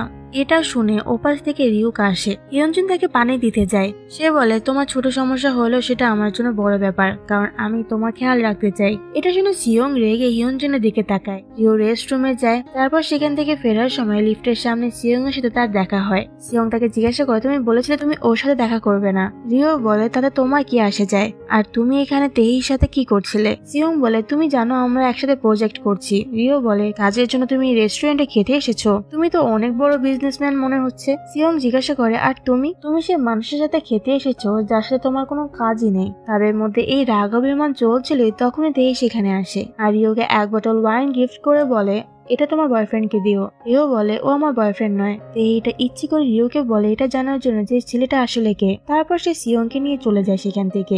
লিফটে তেহি বলে আমি ভেবেছিলাম এটা মজার হবে, অবশ্যই এটা খুব থ্রিলিংও ছিল। সিয়ং বুঝতে পারে না যে তেহি কি বলছে। তখন তেহি বলে লাভ স্কোয়ার, আমি প্রথমবার এটা এক্সপেরিয়েন্স করলাম। এদিকে হিয়নজুন রিওর সাথে আবার দেখা করার কথা বলে, কিন্তু রিও তাকে মানা করে দেয় আর তাকে বলে একটা কাছের স্টেশনে তাকে নামিয়ে দিতে। এদিকে সিয়ং এর মা গ্রুপে রিপ্লাই পায়, কেউই তাকে হ্যাপি বার্থডে জানায় না, বরং তাকে শপে এসে আইস মেল করতে সাহায্য করতে বলে। যা দেখে সিয়ং এর মার একটু মন খারাপ হয়, কারণ তার ফ্রেন্ডরাও তার জন্মদিনের কথা মনে রাখেনি। তারপর সে বন্ধুদের শপে যায় সাহায্য করতে, যেখানে গিয়ে সে এক সারপ্রাইজ পায়, কারণ তার ফ্রেন্ডরা তার জন্মদিনের জন্য প্রস্তুতি নিয়েছিল। যা দেখে সে খুব ইমোশনাল হয়ে যায়, কারণ সে ভেবেছিল কেউই তার জন্মদিন মনে রাখেনি। তারা তাকে সিয়ং এর বাবার ব্যাপারে জিজ্ঞাসা করে যে সে তাকে কি গিফট দিয়েছে। সিয়ং এর মা বলে সে সকালে জরুরি কিছু কাজের জন্য তাকে হাসপাতালে যেতে হয়েছে। এদিকে সিয়ং এর বাবা হাসপাতালের সব কাজ শেষ করে আর দৌড়ে তার স্ত্রীকে হ্যাপি বার্থডে জানাতে যায়। পথে সে একটা ফুলের দোকান থেকে তার স্ত্রীর পছন্দের ফুল কেনে। এদিকে সিয়ং তো স্কুলের পুলে আসে, যেখানে আমরা জানতে পারি সিয়ং এর জিম রেনোভেটে টেন্ডার পেয়েছে। প্রিন্সিপাল জিজ্ঞাসা করে তুমি এটা রিওকে বলেছো কিনা। সিয়ং না বলে। প্রিন্সিপাল বলে তাহলে ওকে এখনই বলো। সিয়ং বলে হয়তো ওর এসব এখন আর মনে নেই। প্রিন্সিপাল বলে কে বলেছে? রিও আমাকে এটা নিয়ে কতবার কল করেছে জানো, এই বিল্ডিং এর রেজাল্ট জানার জন্য। যা শুনে সিয়ং খুব খুশি হয়। তখন তার তেহি, দানো আর ময়মের কথা মনে পড়ে, যখন তারা বলেছিল তুমি যদি চেষ্টাই না করো, তুমি যদি রিওকে তোমার ফিলিংস না বলো, তাহলে ও এটা জানবে কিভাবে। তাই সিয়ং এবার ডিসাইড করে যে সে রিওকে তার ফিলিংস এর কথা জানিয়ে দেবে। সেখান থেকে সে বের হয়ে সে রিওকে কল করে আর ওকে জিজ্ঞাসা করে যে তুমি এখন কোথায় আছো। রিও বলে যে সে তার বাবার রেস্টুরেন্টে আছে।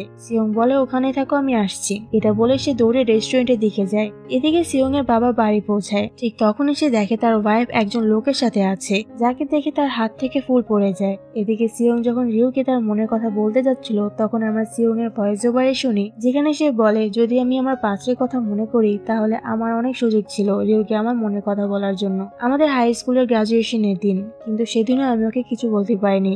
কলেজের প্রথম বছরে একদিন ক্লাসের পর দুজনে আইসক্রিম খাচ্ছিল। রিও তখন বেশ রেডি সেডি হয়ে এসেছিল। তখন সিয়ং তাকে এভাবে রেডি সেডি হয়ে আসার কারণ জিজ্ঞাসা করে। রিও বলে যে সে সিনিয়রদের সাথে গ্রুপ ডেটে যাচ্ছে, যা শুনে সিয়ং এর প্রথম জেলাস ফিল হয়। এজন্য সে তার মুখে আইসক্রিম লাগিয়ে দেয়। তারপর থেকে যখনই সিয়ং ভাবতো যে সে রিওকে তার মনের কথা বলে দিবে, তখন সে শুনে রিও ইউএস এর এক ইউনিভার্সিটিতে সিলেক্টেড হয়েছে, যেখানে যেতে সে খুব এক্সাইটেড ছিল। আর এভাবে কোনোদিন তার মনের কথাটা রিওকে বলে হয়ে ওঠেনি। এখন বর্তমানে ফিরে আসি।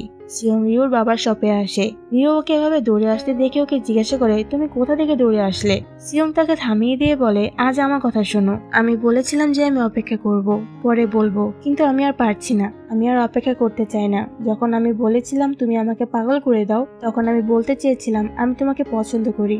হ্যাঁ, আমি তোমাকে পছন্দ করি রিও। আর এখানেই এপিসোড 7 শেষ হয়। তো এপিসোড 8 শুরু হয় ঠিক আগের এপিসোড যেখানে শেষ হয়েছিল সেখান থেকে। সিয়ং তার অনুভূতি রিওর কাছে কনফেস করে, কিন্তু রিও এটা শুনে অবাক হয়ে যায়। তখন চুলায় রাখা পানিটা অনেক গরম হয়ে যাচ্ছিল, তাই রিও সেটা নামাতে যায়, যার ফলে তার আঙুলে ছ্যাঁকা লাগে। এটা দেখে সিয়ং দ্রুত তার হাত ধরে ঠান্ডা পানি দিয়ে ধুয়ে দেয় আর বলে তোমাকে সাবধানে থাকা উচিত। রিও বলে এটা তোমার জন্যই তো হয়েছে। সিয়ং বলে আমি জানতাম না যে তুমি গরম পানি করছিলে। এখন সিয়ংকে দেখে রিও একটু লজ্জা পাচ্ছিল। সিয়ং অনেকক্ষণ ধরে ঠান্ডা পানিতে তার হাত ডুবিয়ে রেখেছিল। রিও বলে তোমার হাত এত গরম কেন? সিয়ং বলে কারণ আমার বডি অনেক হিট জেনারেট করে, আমাদের হাসপাতালে যাওয়া উচিত। রিও হাসপাতালে যেতে মানা করে দেয়। সে বলে এটা বড় কিছু নয়, এখন থেকে প্রতিদিনই এরকমটা হতে পারে, কারণ এখন থেকে আমি রান্না করতে যাচ্ছি। সিয়ং বলে আর তোমাকে আমি এটা করতেও আটকাতে পারি না। তখন তারা দুজনে আই কন্ট্যাক্ট না করে কথা বলছিল। রিও বলে তুমি কি আমাকে কিছু করতে মানা করার? তখন সিয়ং তার চোখের দিকে তাকিয়ে বলে কারণ আমি তোমার জন্য চিন্তা করি। ছোটবেলা থেকে আজ পর্যন্ত, সকাল থেকে রাত পর্যন্ত আমি তোমার জন্য চিন্তা করতাম তুমি ঠিক আছো কিনা, যদি তোমার মা তোমাকে মারে। তুমি সবসময় ছেলেদের সাথে ঝগড়া আর মারামারি করেছো, তুমি আঘাত পেলে অনেক কাঁদতে। রিও বলে এটা তো রান্নাঘর, তাই এখানে ছুরি কাঁচি তো থাকবেই। সিয়ং বলে তাই তো আমি তোমার জন্য চিন্তা করি, তুমি আবার যেন আঘাত না পাও। তারপর সে বলে আমি তোমার জন্য এভাবে অনুভব করি। এখন তুমি ভাবো তুমি কেমন অনুভব করো। আমি জানি তুমি সবে সবে একটা সম্পর্ক থেকে বেরিয়ে এসেছো আর তুমি একটু কনফিউজড, কারণ তোমার এক্সও এখানে আছে। আমি তোমাকে বলছি না এখনই উত্তর দিতে, আমি শুধু আমার উত্তর দিয়েছি, কিন্তু তুমি আমাকে পরে এটা উত্তর দিতে পারো। এটা বলেই তারা রান্নাঘর পরিষ্কার করতে শুরু করে, তাদের মধ্যে অস্বস্তিকর পরিস্থিতি দূর করার জন্য। এদিকে সিয়ং এর মা তার ঘরে একটি উপহার পান, কারণ সিয়ং তার জন্য জন্মদিনের উপহার রেখে দিয়েছিল, যা তিনি খুব পছন্দ করেন। কিন্তু তিনি তার হাজবেন্ডের গিফটের অপেক্ষা করছিলেন, কারণ তিনি এখনো বাড়িতে আসেননি। আসলে সিয়ং এর বাবা তার ওয়াইফকে আরেকজন লোকের সাথে দেখে হাসপাতালে ফিরে যান, যেখানে তিনি বলেন আমি ভেবেছিলাম তাদের মধ্যে সবকিছু শেষ হয়ে গিয়েছে, কিন্তু হয়তো আমিই ভুল। অর্থাৎ সম্ভবত সিয়ং এর মায়ের বাইরে কোনো অ্যাফেয়ার্স ছিল, যেটা সিয়ং এর বাবা জানতেন। অপরদিকে রিওর একটি ফ্ল্যাশব্যাক দেখানো হয়, যখন তারা অন্য বাচ্চাদের সাথে পুলে সাঁতার কাটতে গিয়েছিল, তখন রিও পানিকে খুব ভয় পাচ্ছিল, তাই সে ভয়ে এক কোণে গুটিসুটি হয়ে বসেছিল। তখন সিয়ং তার কাছে আসে এবং তার সাথে কথা বলে। রিও তাকে তার ভয়ের কথা বললে সিয়ং তার কান ঢেকে বলে যে পানির মধ্যেও তুমি এই একই শব্দ শুনতে পাবে, যেমন তুমি তোমার হাত দিয়ে কান ঢেকে শোনো, তাই তোমার ভয় পাওয়ার দরকার নেই। বর্তমানে ফিরে আসি। রিও বলে হয়তো সিয়ং এটা জানে না যে আমি প্রথমে সিয়ংকে পছন্দ করেছিলাম ছোটবেলা থেকে, কিন্তু ধীরে ধীরে আমি এটা ভুলে গিয়েছিলাম। এখন হঠাৎ আবার সব মনে পড়ছে। রিও এখন তার অনুভূতি নিয়ে খুবই কনফিউজ ছিল, আর এদিকে সিয়ং পুরোপুরি পাগল হয়ে গিয়েছিল। সে বিশ্বাস করতে পারছিল না যে সত্যি সত্যি সে রিওকে তার অনুভূতির কথা জানিয়ে দিয়েছে। আর এখন সে ভয় পাচ্ছিল যে হয়তো সে তাড়াহুড়ো করে ফেলেছে। একদিকে সে এর জন্য নিজেকে বকছিল, অন্যদিকে সে নিজেকে সমর্থনও জানাচ্ছিল যে আমি অনেক ভেবে চিন্তে রিওকে আমার অনুভূতির কথা বলেছি, আর কতদিন আমি আমার অনুভূতি লুকিয়ে রাখতাম। কিন্তু তারপর আবার মনে করে আমি কি তখন ঠিক করে বলেছিলাম? আমি এর চেয়ে ভালোভাবে বলতে পারতাম তুমি আমাকে পাগল করে দাও। শুনতে কেমন লাগে? তোমার জন্য আমার মাথা খারাপ হয়ে যায়। ধুর, আমি জানি না কেন আমি এটা বলেছি, কিন্তু এখন সত্যি সত্যি আমার মাথা খারাপ হয়ে যাচ্ছে। এসব নিয়ে সিয়ং প্যানিকড হতে থাকে। আমি জানি না রিওর উত্তর কি হবে। অপরদিকে রিও শান্তভাবে সবজি কাটার অনুশীলন করছিল, কিন্তু আজ সিয়ং এর জন্য সে মনোযোগ দিতে পারছিল না। এখানে সিয়ং এর মাথা খারাপ হয়ে যাচ্ছিল রিওর উত্তর নিয়ে ভাবতে ভাবতে। সে বুঝতে পারছিল না আগামীকাল কিভাবে রিওর সামনে সে যাবে। একবার সে ভাবে যে আমি যদি ওর সামনে আর না যাই তাহলে, কিন্তু তারপর সে বলে তাহলে আমি ওর উত্তর জানবো কিভাবে? ও কি ঘুমিয়েছে? পর্দা সরিয়ে সে জানালা দিয়ে রিওকে দেখতে যায়। রিও রুমে লাইট অন করা ছিল, কিন্তু জানালার পর্দা বন্ধ ছিল। তাই সে আবার তার ঘরের চারপাশে পায়চারি করতে থাকে। এদিকে রিও জানালা খুলে আর সিয়ংকে ডাকতে যায়। সিয়ং এর জানালায় একটা পাথর ছুঁড়ে ওকে ডাকতে যায়, কিন্তু তারপর সে নিজেই কনফিউজড হয় যে সিয়ং কি ভাববে, কি বলবে ওকে। তাই সেও আবার জানালা বন্ধ করে পর্দা নামায়। এরকম ভাবে চলছিল সারা রাত। একবার ও জানালা খুললে তো রিওর জানালা বন্ধ পায়, আর একবার রিও জানালা খুললে সিয়ং এর জানালা বন্ধ পায়। দুজনের টাইমিংটা একেবারে ঠিক হচ্ছিল না। তো এভাবেই কাটে সারা রাত। সিয়ং টেনশনের কারণে সারা রাত ঘুমাতে পারে না। সকালে সিয়ং এর মা সিয়ংকে নেকলেস দেখায়। মা এটা খুব পছন্দ করেছে, তাই তিনি সিয়ংকে ধন্যবাদ জানান। সিয়ং বলে পরের বার আমি আরো ভালো উপহার দিব। তখনই সিয়ং এর বাবা ফিরে আসেন। সিয়ং বলে গতকাল মায়ের জন্মদিন ছিল। বাবা বলে হাসপাতালে জরুরি কেস ছিল, তাই আমাকে যেতে হয়েছে। তারপর সিয়ং তার বাবাকে একসাথে ব্রেকফাস্ট করার কথা বলে, কিন্তু বাবা বলে যে তিনি খুব ক্লান্ত, তাই বিশ্রাম নিতে যাচ্ছেন। এটা দেখে সিয়ং বুঝে যায় যে বাবা আর মায়ের মধ্যে কিছু একটা ঠিক নেই। তারপরের সিনে দেখায় রিও রান্নার ক্লাসে যেতে আর সিয়ং এর সাথে দেখা করার জন্য রেডি হয়। আর সিয়ং এর টাইকে বাহানা হিসেবে নিয়ে যায় সিয়ং এর সাথে কথা বলার জন্য। যখন সিয়ং তাকে এটা দিয়েছিল তার নাক দিয়ে রক্ত পড়ছিল, কিন্তু তারপর তার পোশাকের কথা মনে পড়ে। এদিকে ডংজিন তার মায়ের কাছে ইনস্টাগ্রাম ফলোয়ার কেনার জন্য টাকা চায় ইনভেস্টমেন্টের নাম করে, কিন্তু রিও সময় মতো আসে এবং তাকে বকাঝকা করে তাড়িয়ে দেয়, কারণ ডংজিন বহু বছর ধরে তার মায়ের কাছ থেকে এভাবে অহেতুক টাকা নিচ্ছে। এখন রিওকে এত শাস্তি দেখে তার মা তাকে জিজ্ঞাসা করে আজ তোমার ওই ক্যাজুয়াল টি শার্টটা পরনি? রিও অজুহাত দেয় যে আমার সব টি শার্ট লন্ড্রিতে আছে। মা বলে কিন্তু আমি তো আজ সকালে সব টি শার্ট তোমার রুমে লন্ড্রি থেকে এনে রেখেছি। তখন রিও তাড়াতাড়ি বের হয়ে যায়। মা রিওকে এত রেডি সেডি হতে দেখে বলে আজ প্রথমবার পারফিউম লাগিয়েছো? এখন মা ভাবে হয়তো সে ইয়ুনজিনের সাথে দেখা করতে যাচ্ছে। সে ভেবে সে খুব খুশি হয়। রিও যখন বাসা থেকে বের হলো, সিয়ংও তার অফিসের জন্য বের হয়। এখন দুজনে একটু লজ্জা পাচ্ছিল কথা বলতে। সিয়ং তাকে জিজ্ঞাসা করে গতকাল রাতে ভালো ঘুম হয়েছিল? এখন রিও তো ঘুমাতে পারেনি, কিন্তু সে অজুহাত দেয় যে সে সব টেনশন ভুলে আরামসে ঘুমিয়ে গিয়েছে। সিয়ং বলে যে হ্যাঁ আমিও তাই। রাতে বিছানায় শুয়ে চোখ বন্ধ করতেই মনে হলো যে সেকেন্ডের মধ্যে সকাল হয়ে গেছে।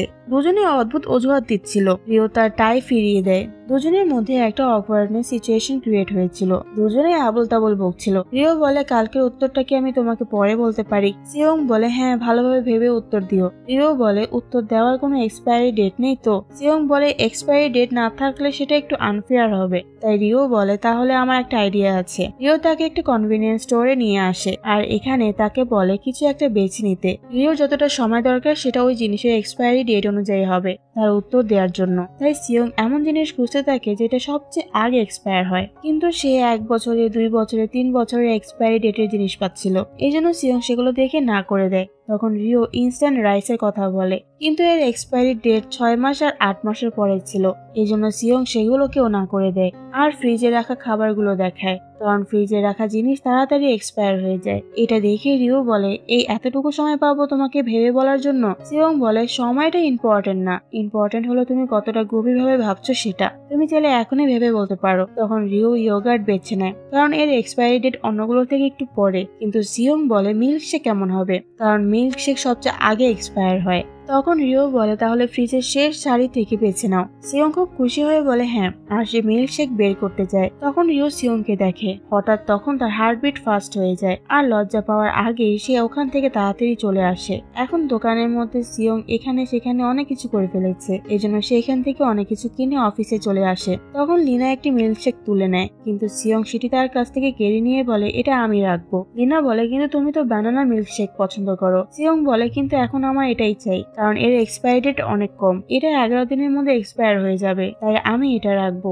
এটা বলে সে হেসে হেসে তার কেবিনে চলে যায়। এদিকে দানও ঠিক করে যে সে ফিল্ডে গিয়ে একজন প্যারামেডিকের কাজের অভিজ্ঞতা নেবে, তারপর সে তার স্টোরি কভার করবে। সে তার বসের কাছ থেকে অনুমতি পায়, এজন্য সে প্যারামেডিকের অফিসে যায়। এখানে সে ময়মকে বলে যে সে একদিনের জন্য এখানে কাজ করবে, একটা স্টোরি কভার করার জন্য। ময়ম তো কিছুতেই রাজি হচ্ছিল না দানবকে নিতে, কিন্তু যখন তার বস দানবকে তার টিমে নিতে বলে তখন সে আর মানা করতে পারে না। পরের সিনে দেখায় সিয়ং রিওকে মিল্কশেকের ছবি পাঠায় যে আমি এটা শেষ শাড়ি থেকে নিয়েছি, এর এক্সপায়ারি ডেট 11 দিন পরে, তাই তোমার হাতেও 11 দিন সময় আছে। রিও হঠাৎ জোরে চিৎকার করে বলে মাত্র 11 দিন। এটা শুনে ক্লাসের সবাই তার দিকে তাকায়। সিয়ং অতি যত্ন সহকারে মিল্কশেকটা ফ্রিজে রেখে দেয় আর প্রে করে যে এই 11 দিন যেন দ্রুত কেটে যায়। পরের সিনে দেখায় রিওর মা হিউনজুনের সাথে দেখা করতে গিয়েছিল, যেখানে হিউনজুন তাকে বলে যে তারা দুজন কেউ কাউকে চিট করেনি। হিউনজুন এখনো রিওকে ভালোবাসে। রিওর বাবা রিওর মাকে হিউনজুনের সাথে দেখা করতে দেখে, কিন্তু তখন সে তাকে কিছু বলেনি, কারণ সে তখন সিন ক্রিয়েট করতে চায়নি। বাড়ি আসার পর রিওর বাবা তাকে এ ব্যাপারে জিজ্ঞাসা করলে রিওর মা বলে হিউনজুন আমাকে বলেছে যে সে এখনো রিওকে ভালোবাসে, এই জন্য সে তাকে ফিরিয়ে নিতে চায়, যা শুনে বাবা খুব রাগান্বিত হয়। এ নিয়ে তাদের মধ্যে বেশ কিছু কথা কাটাকাটি হয়। পরের দিন ডংজিন আবার তার মায়ের কাছে টাকা চায়। মা বলে যে তার কাছে মাত্র 2 মিলিয়ন ওয়ান আছে। ডংজিন বলে যে তুমি আমার এখানে এটা ইনভেস্ট করো, তুমি এর ভালো রিটার্ন পাবে। মা তার কথাতে বশ হয়ে যায়, কিন্তু তখনই রিও আসে ডংজিনের কান ধরে টেনে বের করে দেয় আর তাকে বকাঝকা করতে শুরু করে, কারণ এত বছর পরেও সে তার মায়ের টাকা নষ্ট করছে। এর ফলে তাদের মধ্যে ঝগড়া শুরু হয়। তখন মা দুজনকে চুপ করে আর ডংজিনকে তার রুমে যেতে বলে। রিও তার মাকে বলে ওর কথা শুনো না, ও ইতিমধ্যে তোমার অনেক টাকা নষ্ট করেছে। মা বলে আমি সব বুঝে নেব, তুমি তোমার কাজ করো। তখন রিও বলে তুমি সবসময় ডংজেনকে সাপোর্ট করো কেন, তাহলে ও কিভাবে ঠিক হবে? তুমি ওর ভুলের ব্যাপারে কিছু বলো না। মা বলে যে তুমি জানো না ছোটবেলা থেকে ওর হার্টে একটা ছিদ্র আছে, ওর হার্ট অনেক দুর্বল, এই জন্য আমরা ওর উপর রাগ করি না। রিও বলে আমি 1000 বার শুনেছি এই কথা যে ডাক্তার তাকে কাঁদতে মানা করেছে, না হলে ওর অপারেশন করাতে হবে। আমি ছোটবেলা থেকে এটা শুনছি, কিন্তু ওর হার্ট এখন ভালো আছে, তোমার অভ্যাস এখনো যায়নি। মা বলে যখন তোমার সন্তান হবে তখন তুমি বুঝবে কিভাবে অসুস্থ সন্তানদের সাথে আচরণ করতে হয়। এটা শুনে রিওর খুব খারাপ লাগে। সে বলে তুমি আবার ওর পক্ষ নিচ্ছ, অসুস্থ হলেই কি সবকিছু করার অনুমতি পাওয়া যায়, সব ভুলের ক্ষমা হয়ে যায়? এটা বলে রিও রেগে সেখান থেকে চলে যায়। আজ এক কোম্পানি থেকে সিয়ং এর মিটিং আছে, কিন্তু সেখানে যাওয়ার আগে সে রিওকে মেসেজ করে বলে যে আর কিন্তু 10 দিন বাকি আছে, সাথে তাকে ভালো দিনের শুভেচ্ছা জানায়। সিয়ং এর মেসেজ দেখে রিওর মুড ভালো হয়ে যায়, কিন্তু তখন হিউনজুন তার সামনে আসে আর তাকে জিজ্ঞাসা করে তোমাকে এত খুশি দেখাচ্ছে কেন, কিছু ভালো হয়েছে? এটা বলে সে তাকে জেসমিন টি দেয় আর বলে যে আমি আমার স্ট্র্যাটেজি বদলেছি, লাস্ট মিট আপের আইডিয়াটা তো ফ্লপ হয়ে গিয়েছিল, তাই আমি আমাদের প্রথম মিট আপ থেকে শুরু করতে চাই। তুমি কি আমাদের প্রথম মিটিংটা মনে করতে পারো? এটাই জেসমিন টির সাথেই ছিল। তখন আমাদের অনেক বছর আগে ফ্ল্যাশব্যাক দেখানো হয়। রিও তখন আমেরিকায় এক ক্যাফেতে ছিল আর হিউনজুন তার পিছনে বসেছিল। রিওর ফোনে ব্যাটারি শেষ হয়ে গিয়েছিল আর এখনই তাকে ফোনে কিছু গুরুত্বপূর্ণ কাজ করতে হতো, কিন্তু সে চার্জার আনেনি। তখন হিউনজুন তার চার্জার অফার করে। দুজনের কাজ শেষ হওয়ার পর রিও তাকে ধন্যবাদ জানায়। সে হিউনজুনকে কফি কিনে দিতে চেয়েছিল ধন্যবাদ হিসেবে। হিউনজুন বলে ঠিক আছে, এর কোনো দরকার নেই। রিও বলে তুমি আমাকে এত সাহায্য করেছো, তাই আমি তোমাকে একটা কফি কিনে দিতেই পারি। হিউনজুন বলে কিন্তু এখানের কফি তেমন ভালো না। তখন রিওর পেটে শব্দ হয়, কারণ সে এখানে কাজ করতে করতে এখানকার অনেক কফি খেয়ে ফেলেছে। তখন হিউনজুন তার জন্য জেসমিন টি নিয়ে আসে, কারণ এটা হজমে সাহায্য করে। তো এটাই ছিল তার প্রথম মিট আপ। বর্তমানে ফিরে এসে হিউনজুন বলে যেভাবে তুমি সেদিন আমার দিকে তাকিয়ে এসেছিলে, আমি ভেবেছিলাম তুমি আজও হয়তো আমাকে দেখে খুশি হবে, এই জন্য আমি তোমার জন্য জেসমিন টি নিয়ে অপেক্ষা করছিলাম এখানে। তো চলো আজকে মিটিংটা ছোট করি। এটা বলে সে সেখান থেকে চলে যায়, যা রিওকে আবার কনফিউজ করে দেয়। সিয়ং আর তেহির বানানো ডিজাইনার বোর্ডগুলো কোম্পানির খুব পছন্দ হয়, কিন্তু তেহি সিয়ংকে মজা করে বলে হয়তো তোমার এত ভালো ডিজাইন করা উচিত হয়নি, তাহলে হয়তো তারা পছন্দ করতো না আর আমাদেরকে আবার একসাথে কাজ করতে হতো। তখন সিয়ং বলে যে আমার কাজ কখনো রিজেক্ট হতেই পারে না। তারপর সিয়ং তেহিকে বলে দেয় যে সে রিওর কাছে কনফিউজ করে ফেলেছে। এটা শুনে তেহির তো প্রথমে একটু মন খারাপ হয়, কিন্তু পরে সে সিয়ংকে গুড লাক উইশ করে। আবার ওকে এটাও বলে যে এটাও তো হতে পারে রিও তোমাকে রিজেক্ট করে দিল, এমনটা যদি হয় তাহলে আমাকে কল করো, আমরা একসাথে ড্রিঙ্ক করতে যাব তোমার এই দুঃখ ভুলতে। এটা বলে সে সেখান থেকে চলে যায়। তখনই সিয়ং এর কাছে ডংজিনের মেসেজ আসে যে তাকে রাতে বাসায় আসতে বলে। এদিকে রিওর মা ব্যাংক থেকে 2 মিলিয়ন ওয়ান তোলে। যে বাসায় ফিরে আসছিল তখনই সে দেখে রিও কুকিং ক্লাস থেকে বের হচ্ছে। সে বুঝতে পারছিল না যেটা কেমন জায়গা, তাই সে ওই ক্লাস থেকে বের হওয়া আরেকজন লেডিকে জিজ্ঞাসা করে, যে বলে এখানে কুকিং ক্লাস হয়। এতে মা বুঝে যায় যে রিও কুকিং ক্লাসে ভর্তি হয়েছে, তাই সে দ্রুত বাড়ি এসে রিওর বাবাকে এটা বলে। যখন রিও রাতে বাসায় ফিরে আসে তখন সে ভিতরে সিয়ংকে দেখে, যে তাকে বলে ডংজিন আমাকে এখানে ডেকেছে কারণ তার আমার জন্য কি যেন একটা প্রপোজাল আছে, আমি ওর জন্য ওয়েট করছি। রিও বুঝতে পারে যে ডংজিন সিয়ং এর কাছ থেকেও টাকা চাইতে এখানে ডেকেছে ওকে, তাই সে খুব রেগে যায় আর ডংজিনকে খুঁজতে থাকে। কিন্তু তখনই রিওর মা বাবা চলে আসে। রিও তাদেরকে ডংজিনের কাণ্ডকর্মের কথা বলে, কিন্তু মা তখন তার কথায় কান না দিয়ে তার ব্যাগ থেকে সবকিছু বের করে ফেলে দেয়, যেগুলোর মধ্যে কুকিং ক্লাসের বইও ছিল। এটা দেখে সে খুব রেগে যায়। সে বলে এগুলো সব কি?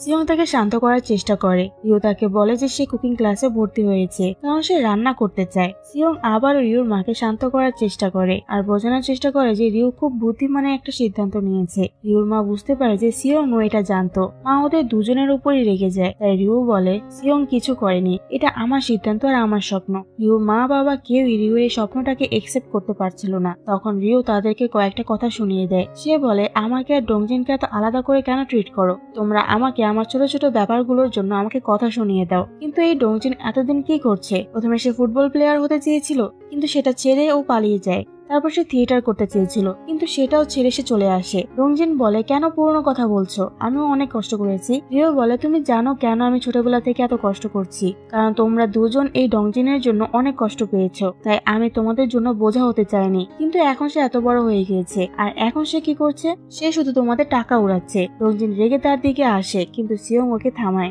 আজ রিও তার সব রাগ ঝেড়ে ফেলে। সে বলে তোমরা দুজন ছোটবেলা থেকে ওকে সহ্য করেছো, ও হাজার ভুল করেছে, কিন্তু তোমরা ওর সব ভুল মাফ করে দিয়েছো। কিন্তু আমি একটা ভুল করার সুযোগও পাইনি। কেন আমি আমার জীবন নিয়ে যা খুশি তাই করতে পারবো না? বাবা বলে রিও তুমি যা খুশি করো, কিন্তু রান্না নয়। তুমি এতদিন হয়তো এরকম ফিল করেছো যে মানুষ তোমার রেস্টুরেন্টে আসছে আর তোমার রান্না করা খাবার খেয়ে তারা খুব তোমার প্রশংসা করছে। তুমি হয়তো খুব ভালো ফিল করেছো এটা ভাবতে। আমিও এই কাজ শুরু করেছিলাম এটা ভাবতে ভাবতে, আর এখন দেখো আমার অবস্থা। তাই আমি তোমাকে এটা করতে বারণ করছি। এসব শুনে রিও রেগে সেখান থেকে বেরিয়ে আসে। সিয়ং তাকে ফলো করে। রিও তাকে ফলো করতে মানা করে। তখন সিয়ং তার হাত ধরে তাকে এক জায়গায় নিয়ে যায়। জায়গাটা খুব সুন্দর ছিল, যেখানে চারদিকে শান্তি ছিল। এখানে আসার পর রিওর মুড একটু ভালো হয়। রিও জিজ্ঞাসা করে তুমি কিভাবে এই জায়গাটা জানলে? সিয়ং বলে আমি অনেক আগে এই জায়গাটা ডিসকভার করেছিলাম, আর এমন পরিস্থিতিতে কাউকে কমফোর্ট দিব বলে ঠিক করে রেখেছিলাম। রিও এর এই জায়গাটা খুব ভালো লাগে। এই জায়গার গাছের ফুল পাতা আর সবকিছু তার কাছে ইউনিক লাগে। হাওয়ার কারণে অনেক ফুল পড়ে যাচ্ছিল, তাই রিও সেগুলো ধরতে শুরু করে। সিয়ং জিজ্ঞাসা করে এখন ভালো লাগছে তো? রিও বলে কেন তুমি সবসময় আমার এম্বারেসমেন্ট সিচুয়েশন গুলো দেখো? সিয়ং বলে আরে কোনো ব্যাপার না। রিও বলে আমি মা বাবা আর ভাইকে এত কিছু বলে তো এসেছি, কিন্তু এখন আমি নিজেই গিল্টি ফিল করছি। সিয়ং বলে এরকমটাই হয়, প্যারেন্টসটা সবসময় ঠিক থাকে না। কখনো কখনো তারা তাদের বাচ্চাদের জন্য ভুল সিদ্ধান্ত নেয়। তারপর যখন তুমি এনে তাদের সাথে তর্ক করতে যাবে তখন তুমি গিল্টি ফিল করবে। রিও বলে সত্যি তুমি খুব ভাগ্যবান, তোমার বাবা মা খুব ভালো, তারা জানে কখন কি আর কেন বলতে হয়। আর সবচেয়ে ইম্পর্টেন্ট বিষয় হলো তোমার কোনো অ্যানোয়িং ব্রাদার নেই, তাই আমি কখনো কখনো তোমার উপর জেলাস হই। তারপর রিও চিন্তা করে যে এখন থেকে সে কোথায় কুকিং প্র্যাকটিস করবে। সিয়ং বলে তুমি আমার অফিসে কিচেনে করতে পারো, সবাই চলে যাওয়ার পর তুমি এসে প্র্যাকটিস করতে পারো। রিও তো প্রথমে রাজি হচ্ছিল না, কিন্তু পরে সে রাজি হয়ে যায়। তারপর সিয়ং ঘড়ির দিকে তাকায়, তখন ইতিমধ্যে রাত 12টা বেশি বাজে। তাই সিয়ং রিওকে মনে করিয়ে দেয় যে এখন তোমার হাতে শুধু 9 দিন বাকি আছে। এটা শুনে রিও একটু লজ্জা পেয়ে দৌড়ে পালিয়ে যায়। সিয়ংও তার পিছু পিছু দৌড় দেয়। পরের দিন দানো প্যারামেডিক টিমের সাথে গিয়ে জয়েন হয় ওদের কাজ এক্সপেরিয়েন্স করার জন্য। সেখানে গিয়ে সে বুঝতে পারে প্যারামেডিকদের কাজ কতটা কঠিন আর ঝুঁকিপূর্ণ। এদিকে সিয়ং একটি থিয়েটার রিমডেল করার অফার পায়, যা সে গ্রহণ করে, কারণ এই থিয়েটারে সে রিওর সাথে প্রথম সিনেমা দেখতে এসেছিল, যেটার নাম ছিল টয় স্টোরি। তাই সে এই জায়গাটা রিমডেল করতে চেয়েছিল। তারপর সে এখানে পপকর্ন দেখে, তাই সে রিওর জন্য এখান থেকে কিছু পপকর্ন কিনে নিয়ে যায়। সে বাইরে এসে রিওকে কল করে তার অফিসে আসার জন্য কুকিং প্র্যাকটিস করতে। কিন্তু রিও যখন রান্নার ক্লাস থেকে বেরিয়ে আসে তখন সে তার সামনে কাউকে দেখতে পায়। তারপর যখন সিয়ং তার অফিসে পৌঁছায় সে রিওর সাথে হিয়নজুনকে দেখে। তাকে দেখে সে রিওকে জিজ্ঞাসা করে ও কেন তোমার সাথে? রিও কিছু বলতে যাচ্ছিল, তখন হিয়নজুন বলে যে আমি রিওর জন্য অপেক্ষা করছিলাম ওর রান্নার ক্লাসের বাইরে, তাই আমরা একসাথে এসেছি। সিয়ং বলে তুমি জানো না স্টকিং কি? মনে হয় পুলিশকে তোমার খবর দিতে হবে। এটা বলে সে পুলিশকে ডাকতে যায়। তখন হিয়নজুন বলে যে আমি রিওকে অনুসরণ করিনি, আমি তোমার অফিসে কনসালটেশনের জন্য এসেছি। তখন উপর থেকে মিয়ং বলে যে তোমরা দুজন আমাদের নতুন ক্লায়েন্টকে নিয়ে এসেছো। এটা শুনে সিয়ং অবাক হয়। তারপর সবাই ভেতরে আসে। রিও রান্নাঘরে রান্না করছে, কিন্তু সে ভাবছে কেন হিয়নজুন এখানে এসেছে। এখানে হিয়নজুন মিয়ংকে বলে যে সে একটি বাড়ি বানাতে চায় তার বাবা মায়ের জন্য, কারণ তারা রিটায়ার হয়ে গিয়েছে এবং কোরিয়া ফিরে এসে এখানে থাকতে চায়। তাই হিয়নজুন তাদের সাথে পরামর্শ করতে এসেছে এখানে একটি বাড়ি বানানোর জন্য। কিন্তু সিয়ং তো তার কোনো কাজই করতে চায় না। তখন হিয়নজুন বলে আমি সত্যি আমার মা বাবার জন্য এখানে বাড়ি বানাতে চাই। সিয়ং বলে ঠিক আছে, কিন্তু আমি তোমার কোনো কাজ করতে পারবো না। হিয়নজুন বলে রিও তো তোমার অনেক প্রশংসা করেছে যে তুমি অনেক দক্ষ একটা আর্কিটেক্ট। সিয়ং বলে এখন থেকে ওর নাম নিও না আর ওর সামনে এসো না, কারণ তোমাদের দুজনের মধ্যে এখন সবকিছু শেষ হয়ে গিয়েছে। হিয়নজুন বলে না, আমি তা মনে করি না, আমরা এত সহজে ব্রেকআপ করতে পারি না। তারপর এখানে কিছু জেলাসি সিন চলে হিয়নজুন আর সিয়ং এর মধ্যে। তাদের জেলাসি ঠেলায় তারা তো ঠিকমতো রিওকে রান্নাও করতে দিচ্ছিল না। তারপর সিয়ং রিওকে তার জন্য আনা পপকর্ন দেয়, যা দেখে রিও খুব খুশি হয়ে যায়। আর পপকর্ন খেতে খেতে তারা তাদের পুরোনো দিনের কথা বলতে শুরু করে। এরপর রিও ওদের দুজনকে তার বানানো ডিশ খেতে দেয়। তারপর হঠাৎ রিওর পেটে ব্যথা শুরু হয়, সে ব্যথায় বসে পড়ে। সিয়ং আর হিয়নজুন দুজনে তাকে দেখতে আসে। সিয়ং জিজ্ঞাসা করে কি হয়েছে, কোথায় ব্যথা করছে। রিও বলে পেটে। সিয়ং বলে চল হাসপাতালে যাই। হিয়নজুন কিছু একটা বোঝে, তারপর সে রিওকে ধরে বলে চলো আমি নিয়ে যাব। সিয়ং তাকে থামায়, তার আগে রিও সিয়ং এর হাত ছড়িয়ে নেয় আর হিয়নজুনকে বলে তাকে হসপিটালে নিয়ে যেতে। এটা দেখে সিয়ং খুব আপসেট হয়ে যায়। সে বুঝতে পারে না যে রিও তাকে বেছে নিল না কেন হাসপাতালে নিয়ে যাওয়ার জন্য। সে জেলাস, আপসেট আর অনেক স্যাড ফিল করছিল, কিন্তু সে কিছু বলতে পারেনি। হিয়নজুন রিওকে হাসপাতালে নিয়ে যায়, যেখানে ডাক্তাররা তাকে তার সিনড্রোম সম্পর্কে জিজ্ঞাসা করে। তখন রিও এখানে বলে যে তার স্টমাক ক্যান্সার ছিল। 3 বছর আগে সে সেকেন্ড স্টেজে ছিল, তখন তার সার্জারি হয়েছিল আর তার স্টোমাকের 70% কেটে ফেলা হয়েছিল, যার কারণে তাকে কেমোথেরাপিও নিতে হয়েছে। আর এখানে এপিসোড 8 শেষ হয়। এপিসোড 9 শুরু হয় এক ফ্ল্যাশব্যাক দেখিয়ে, যেখানে রিউ এবং হিয়নজিন ঠিক করছিল তারা সামার ভ্যাকেশনে কোথায় যাবে। রিউ অনেক জায়গার নাম রেডি করে রাখে, কিন্তু হিয়নজিন বলে এবার আমরা কোরিয়ায় যাব। সে তাকে একটি এনভেলপের মধ্যে কোরিয়া যাওয়ার টিকিট দেয়, যেটা দেখে রিউ খুব খুশি হয়। হিয়নজিন বলে ওই কাভারের মধ্যে আরো একটা জিনিস আছে দেখো। রিউ দেখে যে তাতে একটা রিং আছে। তারপর হিয়নজিন তাকে প্রপোজ করে, যেটা রিউ খুশি মনে অ্যাকসেপ্ট করে নেয়। কিন্তু কয়েকদিন পর রিউ জানতে পারে যে তার স্টোমাক ক্যান্সার হয়েছে। ব্যাক টু প্রেজেন্ট, সিয়ং রিউকে কল করে এবং আশেপাশে সব হাসপাতালের খবর নেয় যে রিউ কোন হসপিটালে গিয়েছে। এদিকে হসপিটালে যখন রিউর জ্ঞান ফিরে আসে, তখন সে দেখে যে সে জংহান হাসপাতালে রয়েছে। আর এই হসপিটালে সিয়ং এর বাবা ডাক্তার, কিন্তু আজ তার অফ ডে ছিল। তাই সে ডাক্তারকে বলে যে সে রিপোর্ট নিতে পরে আসবে। এটা বলে সে তাড়াতাড়ি সেখান থেকে বের হয়ে যায়। হিয়নজিন হসপিটালের বাইরে তার জন্য অপেক্ষা করছিল। সে রিউর রিপোর্টের ব্যাপারে জিজ্ঞাসা করতেই যাচ্ছিল, তখনই সিয়ং হো সেখানে চলে আসে আর রিউকে জিজ্ঞাসা করে তার পেটের কি হয়েছে, এখন কি অনেক ব্যথা করছে, ডাক্তার কি বলেছেন, এখন কি তুমি ভালো আছো। রিউ মিথ্যা বলে যে ডাক্তার বলেছে সে ভালো আছে, এটা শুধু একটা হজমের সমস্যা ছিল। হিয়নজুন বলে যে সে রিউকে বাসায় ড্রপ করে দিবে, কিন্তু সিয়ং বলে রিউ আমার সাথে যাবে। হিয়নজুন তখন বলে তার রিউর সাথে অনেক কথা বলার আছে। এই দুজনের মধ্যে আবার ঝগড়া যেন না শুরু হয়ে যায়, তাই রিউ সিয়ং এর সাথেই চলে যায়। তখন হিয়নজুন মনে করে যখন রিউ তাকে তার ক্যান্সারের কথা বলেছিল, সেই সময় হিয়নজুন তাকে ফুললি সাপোর্ট করেছিল। এমনকি রিউর যত্ন নেওয়ার জন্য সে তার জব থেকে দীর্ঘদিনেরও ছুটি নিয়েছিল। এদিকে সিয়ং তাকে বাড়িতে নিয়ে আসে আর রিউর জন্য গাড়ির দরজা খুলে দেয়। রিউ বলে হঠাৎ এসব করছে কেন,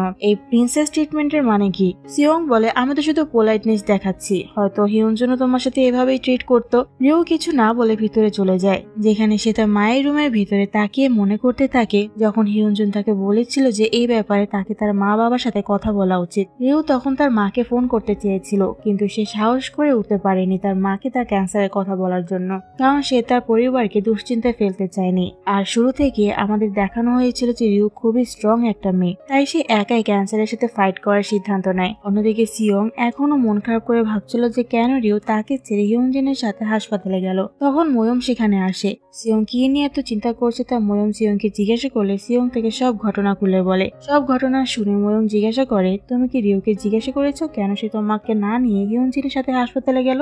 সিয়ং কিছু বলে না। ময়ম তখন বলে তুমি এখনো আগের মতোই লুজার রয়ে গেলে, তোমার অভ্যাস বদলাও, না হলে কিছুই হবে না, বা চাইলে আমি তোমাকে সাহায্য করতে পারি। সিয়ং বলে তার কোনো দরকার নেই। ময়ম বলে তাহলে বলো তুমি এখন কি ফিল করছো। সিয়ং বলে নিজেকে লুজারের মতো লাগছে, আমি ওই হিয়নজিনের প্রতি অনেক জেলাস। আমি রিউকে বলেছিলাম যে আমি তার এঙ্গেজমেন্ট ভাঙার কারণ জিজ্ঞাসা করব না, আর আমি ওই হিয়নজিনকেও বলেছিলাম যে আমি তোমাদের মধ্যে কি হয়েছে সেটা জানতে চাই না, কারণ এখন সে সবকিছু শেষ হয়ে গিয়েছে। আমি এমন ভান করেছিলাম যে আমার কিছু আসে যায় না, কিন্তু আসলে আমি ওসব জানার জন্য মরিয়া হয়ে উঠেছি। আমি জানি না কিভাবে বলবো, কিন্তু হিয়নজুন আমার আর রিউর মধ্যে আসার কারণে সব সমস্যা হচ্ছে। ময়ম সিয়ংকে উৎসাহ দিয়ে বলে তুমি পারবে। তারপর সে জিজ্ঞাসা করে আচ্ছা তুমি যাকে পছন্দ করো সে যখন তোমার আশেপাশে থাকে বা তুমি তার কথা ভাবো তখন কি তোমার হার্টবিট বেড়ে যায়। সিয়ং বলে হ্যাঁ, সে যখন আমার সাথে থাকে তখন আমার হার্টবিট ফাস্ট হয়ে যায়। সিয়ং জিজ্ঞাসা করে কেন, তুমি এসব কেন জিজ্ঞাসা করছো? তখন মরিয়ম কথাটা ইগনোর করে দেয়। রাতে হিয়ঞ্জিন রিউকে মেসেজ করে তাকে ওষুধ খাওয়ার কথা মনে করিয়ে দেয়। তারপর আমরা দেখি যে রিউকে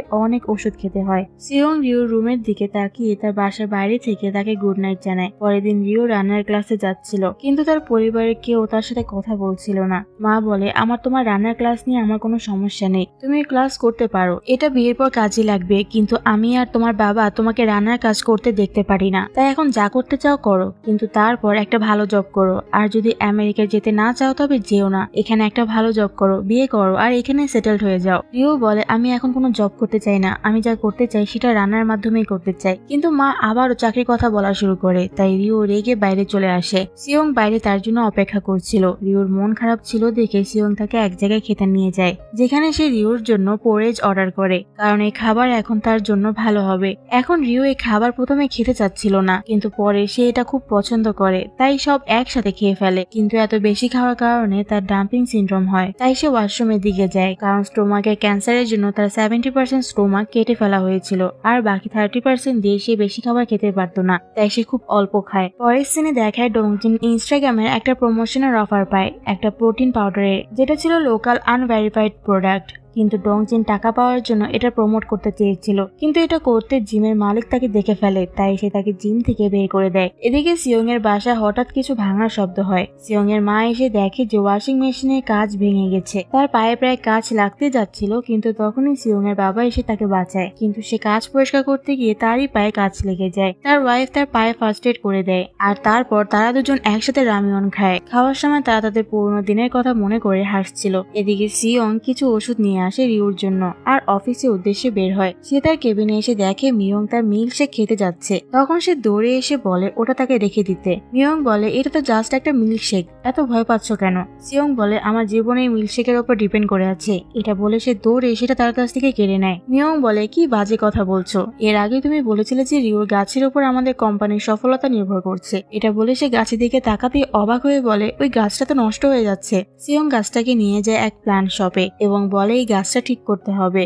রিউ রান্নার ক্লাস শেষে খুশি মনে বের হয় বন্ধুদের সাথে কথা বলতে বলতে। তখন সে সামনে হিয়ঞ্জিনকে দেখে, যে তার জন্য অপেক্ষা করছিল। তারপর তারা দুজন পার্কে গিয়ে কথা বলে। হিয়ঞ্জিন বলে, তোমাকে এত সুন্দর হাসতে দেখে মনে হচ্ছিল তুমি আবার আগের মতো হয়ে গিয়েছো। রিউ জিজ্ঞাসা করে, আমি আগে কেমন ছিলাম? হিয়ঞ্জিন বলে, তুমি আগে খুব উজ্জ্বল, পজিটিভ অ্যান্ড এনার্জেটিক ছিলে। তারপর সে তাকে একটা এনভেলপ দেয়, যাতে লস অ্যাঞ্জেলের কুকিং ক্লাসে ডিটেলস ছিল। হিয়ঞ্জিন বলে, আমি তোমাকে কুকিং স্কুলের কথা আগেও বলেছিলাম। তারপর সে বলে, ওই এনভেলপের আরেকটা জিনিস আছে। রিউ দেখে যে সেখানে তার এঙ্গেজমেন্টের আংটি রয়েছে, যেটা রিউ এঙ্গেজমেন্ট ভাঙার পর ওখানে রেখে এসেছিল। হিয়ঞ্জিন বলে, যেমন তোমার স্বপ্ন আবার খুঁজে পেয়েছো, একটা নতুন জীবন শুরু করতে যাচ্ছ, তেমনি আমরাও কি আবার নতুন করে শুরু করতে পারি না? আমি তোমার সাথে থাকতে চাই রিউ, আর তোমাকে সাপোর্ট করতে চাই। তখন রিউ ওই আংটিটা পরে নেয় আর আকাশের দিকে তাকিয়ে থাকে। এদিকে সিয়ং বাসায় ফিরছিল। তখন রিউ তাকে রাস্তার মাঝে একটা আইসক্রিম দেয়। তারপর তারা দুজনে মাঠে গিয়ে আইসক্রিম খায় আর আকাশে তারাগুলোর দিকে তাকিয়ে গল্প করতে থাকে। সিয়ং তাকে গতকালের কথা জিজ্ঞাসা করতে যাচ্ছিল, কিন্তু তখন রিউ বলে ওঠে,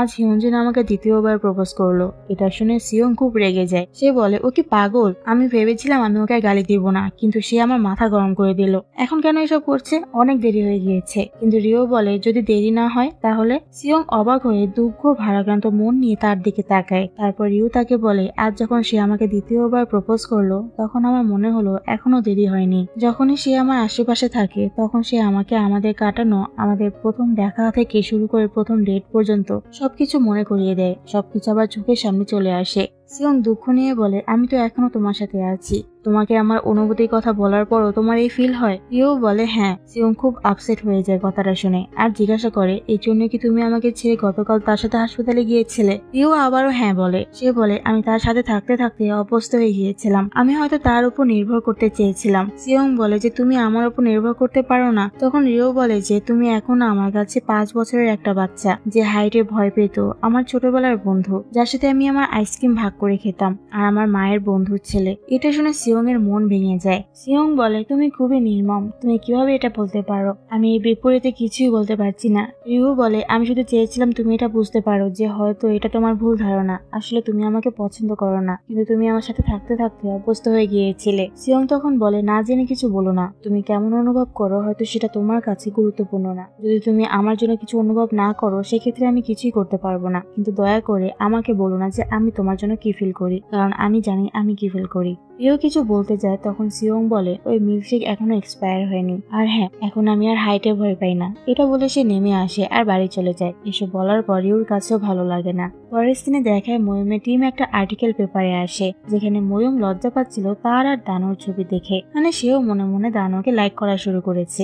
এদিকে সিওং জানতে পারে যে তার কনস্ট্রাকশন সাইটে একটা সমস্যা হয়েছে। সিওং দৌড়ে সেখানে যায় আর জানতে পারে যে সেখানে একজন লোক অভিযোগ করেছে তাদের ব্যাপারে, যার কারণে জেলা অফিস তাদের কনস্ট্রাকশন বন্ধ করার আদেশ দিয়েছে। কিন্তু সে তো সবার সিগনেচার নিয়েছিল কনসেন্ট ফর্মে, তাই সমস্যা হওয়ার কথা না। ইয়ং বলে অন্য পরিবারের সদস্যরা এই অভিযোগ করেছে, তাই সবাই মিটিং এ বসে সমাধান খুঁজতে, কিন্তু কোনো সমাধান মেলে না। এখানে সিওং আর তার টিমকে অনেক প্রবলেমে ফেস করতে হয় এই অভিযোগের কারণে, যার ফলে সিওং ভীষণ স্ট্রেসড হয়ে যায় আর এর প্রেশার নিতে যেয়ে সিওং সিক হয়ে যায়। পরের সিনে দেখায় সিওং এর সাথে রিওর মায়ের দেখা হয়। তখন রিওর মা সিওংকে বাড়ি নিয়ে যায় খাওয়ানোর জন্য, কারণ সে সেদিন সিওং এর উপর রেগে গিয়েছিল। রিও যে কুকিং ক্লাস করে এটা সিওং জানতো বলে। মায়ের একটা মিটিং ছিল, তার মিটিং এ দেরি হয়ে যাচ্ছিল।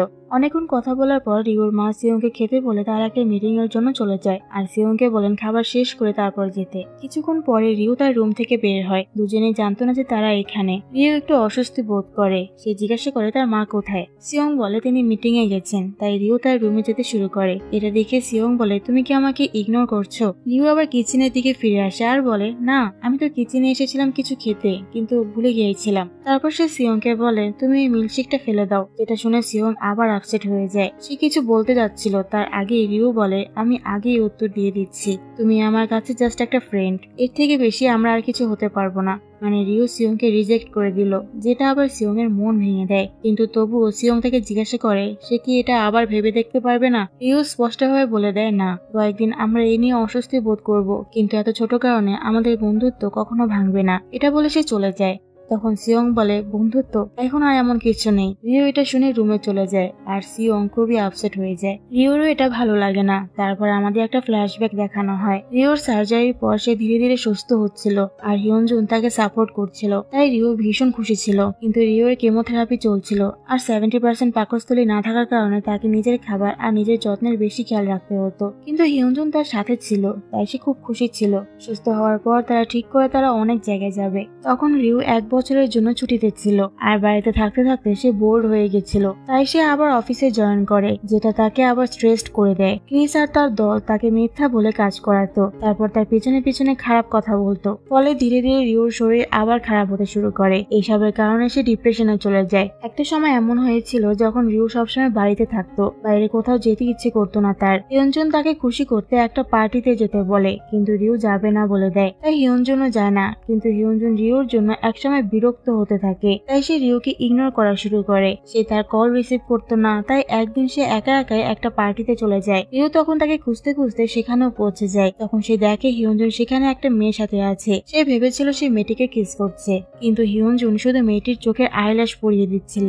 এখন হিয়নজুন খুব রেগে যায় হঠাৎ সেখানে রিও এভাবে চলে যাওয়ায়। সে তার কলিগের সামনে খুব অপমানিত বোধ করে। এ নিয়ে সে খুব রেগে যায় রিওর উপর আর তাকে যা খুশি বলে ফেলে। রিওর ক্যান্সার আর ডিপ্রেশনের কারণে তারা একসাথে ভালো সময় কাটাতে পারেনি, এর জন্য সে রিওকে অনেক কিছু বলে ফেলে। এর ফলে রিও খুব কষ্ট পায় আর এই কারণে সে বিয়েটা ভেঙে দিয়ে সেখান থেকে চলে আসে। তারপর গতকালকে ফ্ল্যাশব্যাক দেখানো হয়, যখন হিয়নজুন আবার তাকে প্রপোজ করে, তখন রিও বলে আমাদের সম্পর্ক আর ভালো হতে পারবে না। হিয়নজুন পুরনো সবকিছুর জন্য ক্ষমা চায়। রিও বলে এর কোনো দরকার নেই, তুমি তোমার সর্বোচ্চ দিয়ে চেষ্টা করেছো, তুমি আমাকে অনেক সাপোর্ট করেছো, কিন্তু এখন এসব আমার জন্য অনেক বেশি হয়ে যাবে। তুমি জানো এই ক্যান্সার যে কোনো বছর ফিরে আসতে পারে, তাই আমি সবসময় এটা নিয়ে চিন্তিত থাকবো। এমনকি আমি যদি 5 বছর ভালো থাকি, তবুও হয়তো আমি পুরোপুরি সুস্থ হতে পারবো না। আমি জানি না আমার কি হবে, এটা ভেবে আমি খুব ভয় পাই। আমাকে আমার জীবন সামনে এগিয়ে নিয়ে যেতে হবে, তাই এখন আমি কোনো রিলেশনে জড়াতে চাচ্ছি না। আর ঠিক এই কারণে রিও সিওংকেও রিজেক্ট করে দেয়। পরের সিনে দেখায় দানহোকে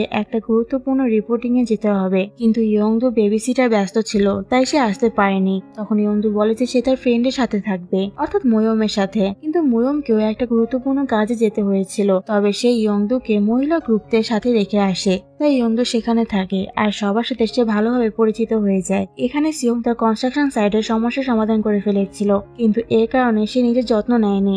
এর ফলে সে অসুস্থ হয়ে পড়ে। তবুও সে অফিসে আসে কাজ করতে, কিন্তু তখন সে হঠাৎ সেন্সলেস হয়ে পড়ে। যখন তার সেন্স ফিরে আসে তখন সে তার বাড়িতে ছিল আর রিউ তার সামনে ছিল। সে ধীরে ধীরে বলে, এটা সত্যি তুমি সত্যি এসেছো? সবসময় আমি যখন অসুস্থ হই তখন তুমি কেন আমার সাথে থাকো? ছোটবেলা থেকে সিয়ং এর মা কাজের জন্য বিদেশে থাকতেন, তাই যখনই সে অসুস্থ হতো রিউ আর তার পরিবার তার যত্ন নিত আর রিউ সবসময় তার সাথে থাকতো। পরের সিনে দেখা দানো ময়ূমের বাড়িতে আসে ইয়ংদোকে নিতে, যেখানে ইয়ংদো ময়ূমের রুমে ঘুমাচ্ছিল। ময়ূম শুধু তার দিকে তাকিয়ে তাকিয়ে ভাবছিল, ইয়ংদো যদি আমার মেয়ে হতো তাহলে কত ভালো হতো, ও খুব কিউট। কিন্তু এটা বলার পর দানো আর ময়ূম দুজনে একটু আনকমফোর্টেবল ফিল করে। এদিকে সিয়ং এর যখন সম্পূর্ণ জ্ঞান ফিরে আসে তখন সে তার পাশে রিওকে দেখতে পায়। রিও ঘুমিয়েছিল, তাই সে কম্বলটা তার গায়ে দিতে যায়, কিন্তু রিও তখন উঠে যায়। সিয়ং জিজ্ঞাসা করে, তুমি আমার রুমে কেন এসেছো? রিও বলে, মিস্টার মিয়ং আমাকে তোমার কথা বলেছিল যে তুমি বাড়িতে আসার আগে অজ্ঞান হয়ে গিয়েছিলে। তোমার মা বাড়িতে ছিলেন না, তাই আমি এসেছি। তুমি অসুস্থ ছিলে, তোমার আমাকে কল করা উচিত ছিল।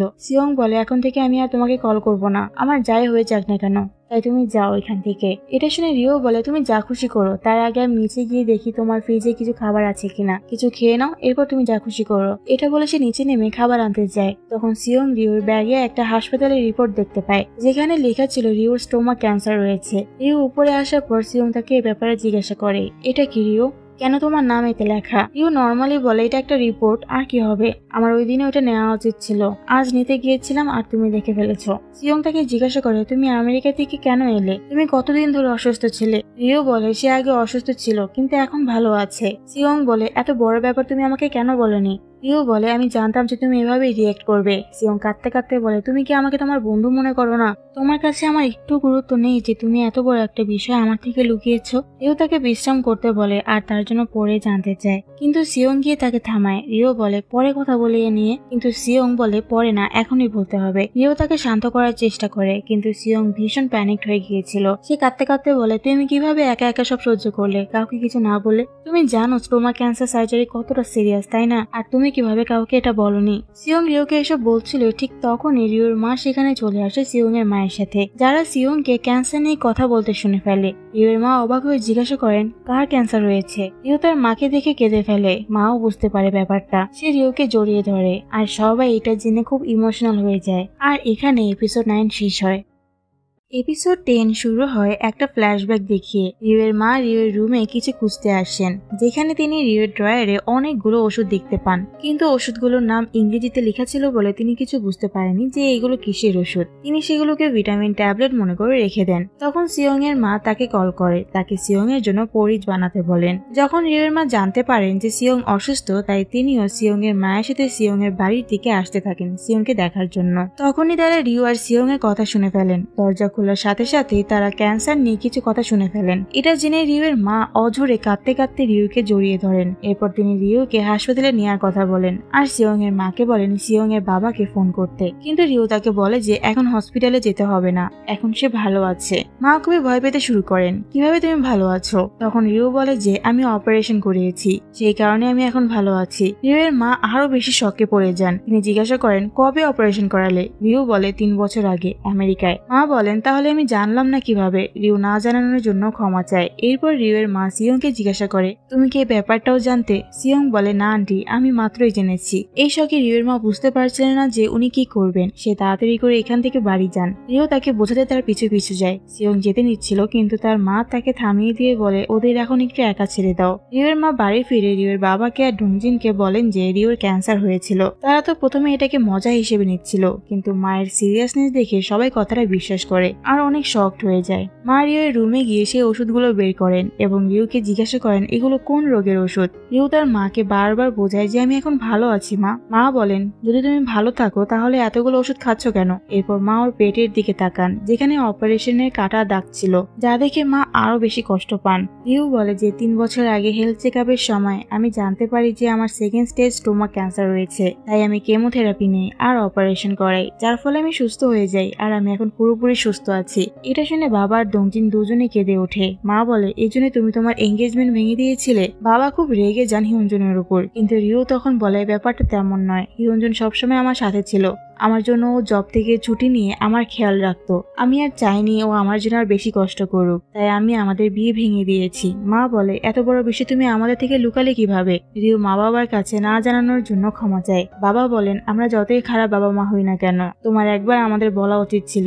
আমাদের মেয়ে এত কষ্টে ছিল অথচ আমরাই কিছু জানতাম না। রিও বলে, আমার সাহস হয়নি এগুলো বলার, তাই ভেবেছিলাম সুস্থ হওয়ার পর তোমাদের সব বলবো। মা ভীষণ অপরাধ বোধে ভুগতে থাকেন, তাই কাঁদতে কাঁদতে সেখান থেকে চলে যান। বাবা নিজেকে সামলে তাকে জিজ্ঞাসা করেন, এখন তুমি ঠিক আছো তো? কোনো সমস্যা নেই তো? রিও বলে, আমি পুরোপুরি সুস্থ বাবা, তুমি চিন্তা করো না। এদিকে মা ভীষণ অপরাধ বোধে ভুগতে থাকেন, কারণ তিনি মনে করেন রিওকে তিনি না জেনে কত কিছু বলে ফেলেছেন, কত খারাপ ব্যবহার করেছেন, অথচ রিও সবসময় তার বাবা মায়ের কথা ভেবেছে। এসব ভেবে তিনি অনেক কাঁদেন এবং নিজেকে দোষারোপ করতে থাকেন। এদিকে বাবা আর দংজিনও খুব আপসেট থাকেন। অন্যদিকে সিয়ং এর মা তাকে পড়ে জেনে দেয় এবং বলেন যে তুমি অসুস্থ ছিলে, তাই আমি মিনসুককে বলেছিলাম এটা বানাতে। তারপর মা বলেন, তুমি 3 বছর আগে তো আমেরিকায় গিয়েছিলে, তাহলে তুমি জানলে না কিভাবে রিওর ব্যাপারে? তুমি কি আমেরিকায় রিওর সাথে দেখা করোনি? তখনই আমাদের 3 বছর আগের ফ্ল্যাশব্যাক দেখানো হয়। সিয়ং বিজনেস ট্রিপে আমেরিকা গিয়েছিল, কিন্তু সে নিউ ইয়র্কে ছিল আর রিও ছিল ক্যালিফোর্নিয়ায়। তবে সে প্রথমে রিওর সাথে দেখা করতে যায়। সে ময়ূমের থেকে রিওর অ্যাড্রেস নেয়। সে দেখে রিও অ্যাপার্টমেন্ট থেকে বের হচ্ছে, যেখানে রিওকে খুব ক্লান্ত আর দুর্বল লাগছিল। সে তখন রিওর কাছে যাবেই তার আগে হিউনজুন সেখানে চলে আসে আর দুজন হাঁটতে বেরিয়ে যায়। এটা দেখে সিয়ং আর সামনে এগোয় না, সে আবার ফিরে আসে। এটা মনে করে সিয়ং বলে, হয়তো তখন আমার রিওর দিকে দৌড়ে যাওয়া উচিত ছিল আর বলা উচিত ছিল যে তোমাকে এত ক্লান্ত আর দুর্বল লাগছে কেন। আমার জিজ্ঞাসা করা উচিত ছিল তুমি ঠিক আছো কিনা। কিন্তু তখন সিয়ং সাথে সাথে নিউ ইয়র্কে ফিরে যায় আর কাজ নিয়ে ব্যস্ত হয়ে পড়ে। একদিন রিও তাকে মেসেজ পাঠায়, তুমি আমেরিকায় আর তুমি আমাকে জানাওনি। কিন্তু সিয়ং কোনো রিপ্লাই দেয়নি। কয়েক মাস পরে রিও আবার মেসেজ পাঠায়, কেমন আছো, হয়তো তুমি খুব ব্যস্ত। সিয়ং তখনও মেসেজ দেখে রিপ্লাই দেয়নি। আবার কয়েক মাস পরে সিয়ং এর জন্মদিনে রিও তাকে ফোন করে, কিন্তু সিয়ং ফোন রিসিভ করেনি। তাই রিও তাকে মেসেজ দেয়, হ্যাপি বার্থডে সিয়ং। সিয়ং তাকে ধন্যবাদ জানাতে রিপ্লাই দিতেই যাচ্ছিল, কিন্তু কি একটা ভেবে শেষ পর্যন্ত মেসেজটা পাঠায়নি। এভাবে সে রিওকে তখন ইগনোর করে যাচ্ছিল আর তখনই রিও ডিপ্রেশনে ছিল। এই সব মনে করে সিয়ং খুব গিল্টি ফিল করে। সে ভাবে যে যদি আমি তখন তার সাথে কথা বলতাম তবে সে এত একা বোধ করতো না। বর্তমানে ফিরে এসে সিয়ং রিওর ঘরের দিকে তাকিয়ে বলে যে ছোটবেলা থেকে যখনই আমার ছোট কোনো আঘাত লাগতো রিও সবসময় আমার সাথে থাকতো, কিন্তু রিও নিজের কষ্টের সময় আমাকে এত সিগন্যাল দিয়েছে যে সে ঠিক নেই, কিন্তু আমি তাকে বুঝতে পারিনি। রিওর মা আর বাবা সারা রাত কেঁদেছিলেন, তাই তাদের চোখ ফুলে গিয়েছিল। কিন্তু রিওকে দেখে দুজনেই কাজ শুরু করে দেয়। মা খুবই অপরাধ বোধ করছিলেন রিওর সামনে, তাই তিনি অন্য ঘরে কাজ করতে চলে যান। আর বাবা রিওর জন্য পরিজ রান্না করতে শুরু করে। রিও বলে যে সে পরিজ খেতে চায় না এখন। বাবা বলে যে এটা সহজে হজম হয়, তাই এই খাবার তোমার জন্য ভালো হবে। রিও বলে যে আমি তো তোমার বানানো ঝাল টকবকেও খেয়েছিলাম, তখন আমার কিছু হয়নি। বাবা বলে, কেন খেলে ওটা? তোমার তো না বলা উচিত ছিল, তাই না? রিও বলে যে কারণ এটা আমার প্রিয় ছিল, আর যাই হোক আমি এখন ভালো আছি। তখন বাবা বলে যে পরের বার আমি তোমার সাথে হাসপাতালে যাব। রিও রাজি হয়ে ওকে বলে। তারপর ময়ূমের মা রিওর এই ক্যান্সার সম্পর্কে জানতে পারে আর সেই সূত্রে ময়ূমও এই কথাটা জেনে যায়। কথাটা জানা মাত্রই ময়ূম দৌড়ে রিওর কাছে আসে। সে রিওর উপর রাগ করতে যাচ্ছিল, কিন্তু সে রাগ করেনি। তখন রিও তাকে সবকিছু বলে ক্ষমা চায় আর তারপর সে বলে যে এখন তুমি যত খুশি আমার উপর রাগ করতে পারো। কিন্তু ময়ূম সামনে বসে বলে, না, তুমি আমাকে এতগুলো ক্লু দিয়েছিলে, তুমি তো ঝাল খাবার না খেয়ে বাঁচার মানুষ না, আর সেই তুমি কয়দিন আগে ঝাল খাবার খেতে চাচ্ছিলে না। তারপর তুমি আমাদের সাথে নন অ্যালকোহলিক বিয়ার খেয়েছিলে, তখন আমার বুঝে নেওয়া উচিত ছিল যে তুমি ভালো নেই। রিও বলে, হয়তো আমি অ্যাক্টিং একটু ভালো, তাই তুমি আমাকে ধরতে পারোনি। রিও জিজ্ঞাসা করে, তোমার মা আর বাবা কি অনেক কেঁদেছে? রিও বলে, হ্যাঁ, সারা রাত ওনারা কেঁদেছে। ময়ূর বলে, কিন্তু আমি কাঁদবো না আর তোমার উপর রাগও করবো না। এটা বলে সে তাকে জড়িয়ে ধরে আর বলে, আমি তোমাকে এভাবে জড়িয়ে ধরবো। রিও বলে, যেদিন আমি কোরিয়া এসেছিলাম সেদিন তোমার আমাকে এয়ারপোর্টে এভাবে জড়িয়ে ধরা উচিত ছিল, কারণ আমি তোমাকে খুব মিস করছিলাম। ময়ূম বলে, তুমি ঠিক বলেছো, আমার সেদিন তোমাকে এভাবে জড়িয়ে ধরা উচিত ছিল। এটা বলে সে তাকে জড়িয়ে ধরে। পরের সিনে দেখায় যখন সিয়ং এর বাবা রোগীদের ইনফরমেশন গুলো দেখছিলেন তখন তিনি সেখানে রিও এর নাম দেখেন আর তার রিপোর্টে পেটের ক্যান্সার দেখে তিনিও অবাক হন। এদিকে সিয়ং অফিসে আসে, কিন্তু তার অফিসের কোনো কাজেই মন বসছিল না, তাই সে তার মিটিং এ কিছু বলে না। যখন এটা মিয়ং আর লিনা দেখে তখন তারা বুঝে গিয়েছিল যে সিয়ং এর মুড ভালো নেই। তারপর সিয়ং এর বাবা সিয়ং কে কল করে হাসপাতালে ডাকে। ডাকে রিও সম্পর্কে কথা বলার জন্য। সিয়ং জিজ্ঞাসা করে তুমি তো ওর অবস্থা জানো তাই না, তাহলে তুমি কি বলতে পারো ও ঠিক আছে কিনা? তখন বাবা বলে চিন্তা করো না, ওকে চেক আপের জন্য হাসপাতালে নিয়ে এসো, ওর যাই সমস্যা হোক আমি ঠিক করে দেব, আমি প্রমিস করছি আমি রিওর কিছু হতে দেব না। অন্যদিকে ডংজিনও পেটের ক্যান্সার সম্পর্কে পড়ছিল, কারণ সেও রিওকে নিয়ে খুব চিন্তিত ছিল। সে বিশ্বাস করতে পারছিল না যে রিওর মতো এত শক্ত একটা মেয়ে পেটের ক্যান্সার হয়েছে। সে না জেনে তার বড় বোনকে কতটা কষ্ট দিয়েছে এটা ভাবতেই তার নিজের উপর খুব রাগ হয়। ময়ূম সন্ধ্যায় বাড়ি ফিরছিল, কিন্তু সে খুব চুপচাপ ছিল। দানো তাকে পেছন থেকে ডাকছিল, কিন্তু ময়ূম শুনছিল না। তাই সে তার পাশে এসে তাকে ডাকে, কিন্তু ময়ূম তাকে না দেখে তাকে তুলে ফেলে আর কিক মেরে দেয়, কারণ সে এখন খুব আপসেট ছিল। দানোকে ফেলে দেওয়ার পর সে অজোরে কাঁদতে শুরু করে। দানো তো বেকুবের মতো তাকিয়ে থাকে, সে তো কিছুই বুঝতে পারছিল না যে ময়ূম এভাবে কাঁদছে কেন। তারপর ময়ূম তাকে তুলে বাড়ি নিয়ে আসে। সে বাইরে বসে হাসপাতালে যাওয়ার কথা বলে, কিন্তু দানো বলে আমি ঠিক আছি, আর তোমারও এখানে একটু বসা উচিত। ময়ূম বলে নিশ্চয়ই তোমার অনেক কষ্ট হয়েছে, আমি বাসা থেকে ফার্স্ট এড বক্সটা নিয়ে আসি। কিন্তু দানো তাকে থামিয়ে দিয়ে এখানে বসতে বলে আর বলে চিন্তা করো না, আমি ঠিক আছি। তারপর সে জিজ্ঞাসা করে তুমি একটু আগে কেন কাঁদছিলে, চাইলে তুমি আমার সাথে শেয়ার করতে পারো। আসলে এই জায়গাটা শেয়ার করার জন্য একদম পারফেক্ট। কিছুদিন আগে আমি এখানে বসে কারোর সাথে ভালোভাবে কথা বলেছিলাম। ময়ূম বলে কোন লোকের সাথে? ওই সিয়ং এর সাথে। দানো জিজ্ঞাসা করে তুমি কিভাবে জানলে? তখন ময়ূম তার বাড়ির সীমানার দিকে দেখায়, যেটা দেখে সেও বুঝতে পারে যে ময়ূম সেদিন সব শুনেছিল। তারপর ময়ূমও তার বন্ধুর নাম করে বলা শুরু করে। সে বলে আমার এক বন্ধু আছে যার একটা বেস্ট ফ্রেন্ড ছিল, দুজন ছোটবেলা থেকে একসাথে থাকতো, কিন্তু আমার বন্ধুর বন্ধু বিদেশে চলে গিয়েছিল। সে সেখানে অনেক বছর কাজ করছিল। যখন সে এত বছর পর ফিরে আসে তখন আমার বন্ধু জানতে পারে যে তার বন্ধুর ক্যান্সার হয়েছে, যার কয়েক বছর আগে অনেক বড় অপারেশন হয়েছিল, কিন্তু সে আমার বন্ধুকে ওটা বলেনি। তাই আমার বন্ধু এখন খুব দুঃখী। সে তার দুঃখ তার বন্ধুর সামনে দেখায়নি। সে তার সামনে ভান করেছিল যে সে অনেক শক্ত আছে, কিন্তু ভেতরে ভেতরে সে খুব কষ্টে আছে, আর এটাই আমাকে কাঁদাচ্ছে। তখন দানো তার কথায় বুঝে যায় যে সে রিওর কথা বলছে, কিন্তু ময়ূম তাকে বলে আমি আমার বন্ধুর কথা বলছিলাম। কিন্তু দানো বলে চিন্তা করো না, আমি কাউকে বলবো না। ময়ূম বলে আমি বিশ্বাস করতে পারছি না যে রিও অসুস্থ ছিল। আমার কাজের সময় আমি অনেক অসুস্থ মানুষ দেখেছি, আমি অনেক মানুষকে আমার সামনে মরে যেতে দেখেছি, কিন্তু আমি কোনোদিন কল্পনা করতে পারিনি যে রিও অসুস্থ হবে। আমি তাকে বলেছিলাম যে আমি কাঁদবো না, কিন্তু আমি নিজেকে থামাতে পারছি না। দানো বলে ঠিক আছে, তুমি যত খুশি এখানে কাঁদতে পারো, কেউ তোমাকে দেখবে না। তারপর রিওর সাথে হাসি মুখে দেখা করতে যেও, অনেক কথা বলো, একসাথে খাবার খেও। প্রিয় মানুষদের সাথে বাঁচা কোনো অলৌকিক ঘটনার থেকে কম নয়, যেমন আমার জন্য ইয়ংদু। ময়ূম জিজ্ঞাসা করে ইয়ংদুর কি হয়েছিল? দানো বলে 2 বছর আগে আমি একটা ইম্পর্টেন্ট ইন্টারভিউতে গিয়েছিলাম। তখন আমি একটা নাম্বার থেকে অনেকবার কল পেয়েছি। ইন্টারভিউ শেষে আমি আবার কল ব্যাক করি, তখন আমি জানতে পারলাম কলটা এসেছিল হসপিটাল থেকে।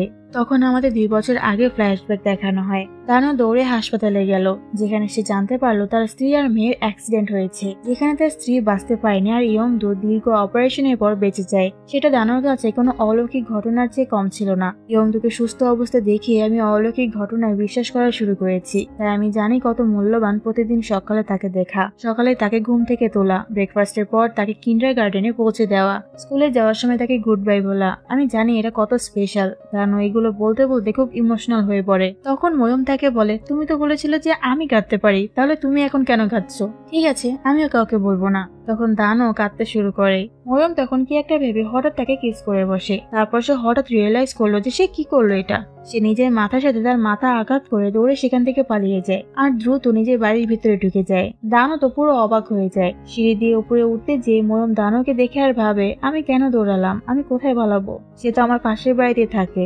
এটা ভেবে সে খুব এম্বারেসড ফিল করে নিজের ঘরে চলে যায়। পরের সিনে আমরা দেখি সিয়ং এর মা ভাইস মিনিস্টারের সাথে কথা বলছেন। তাদের কথার মাধ্যমে আমরা জানতে পারি যে তারা দুজনে কলেজ ফ্রেন্ড। আর এখানে এটাও জানা যায় যে সিয়ং এর মা খুব তাড়াতাড়ি রিজাইন করতে যাচ্ছেন। রাতে রিও হাঁটতে বের হয়, তখন তার সাথে সিয়ং এর দেখা হয়। দুজনে কাছের একটা পার্কে গিয়ে বসে। রিও জিজ্ঞাসা করে তুমি কি আমার উপর রাগ করেছো? সিয়ং বলে না। তখন রিও জিজ্ঞাসা করে তুমি একবার আমাকে ফোন করলে না কেন? সিয়ং বলে আমি ব্যস্ত ছিলাম। রিও বলে মিথ্যা বলো না, তুমি আমাকে এড়িয়ে যাচ্ছ তাই না?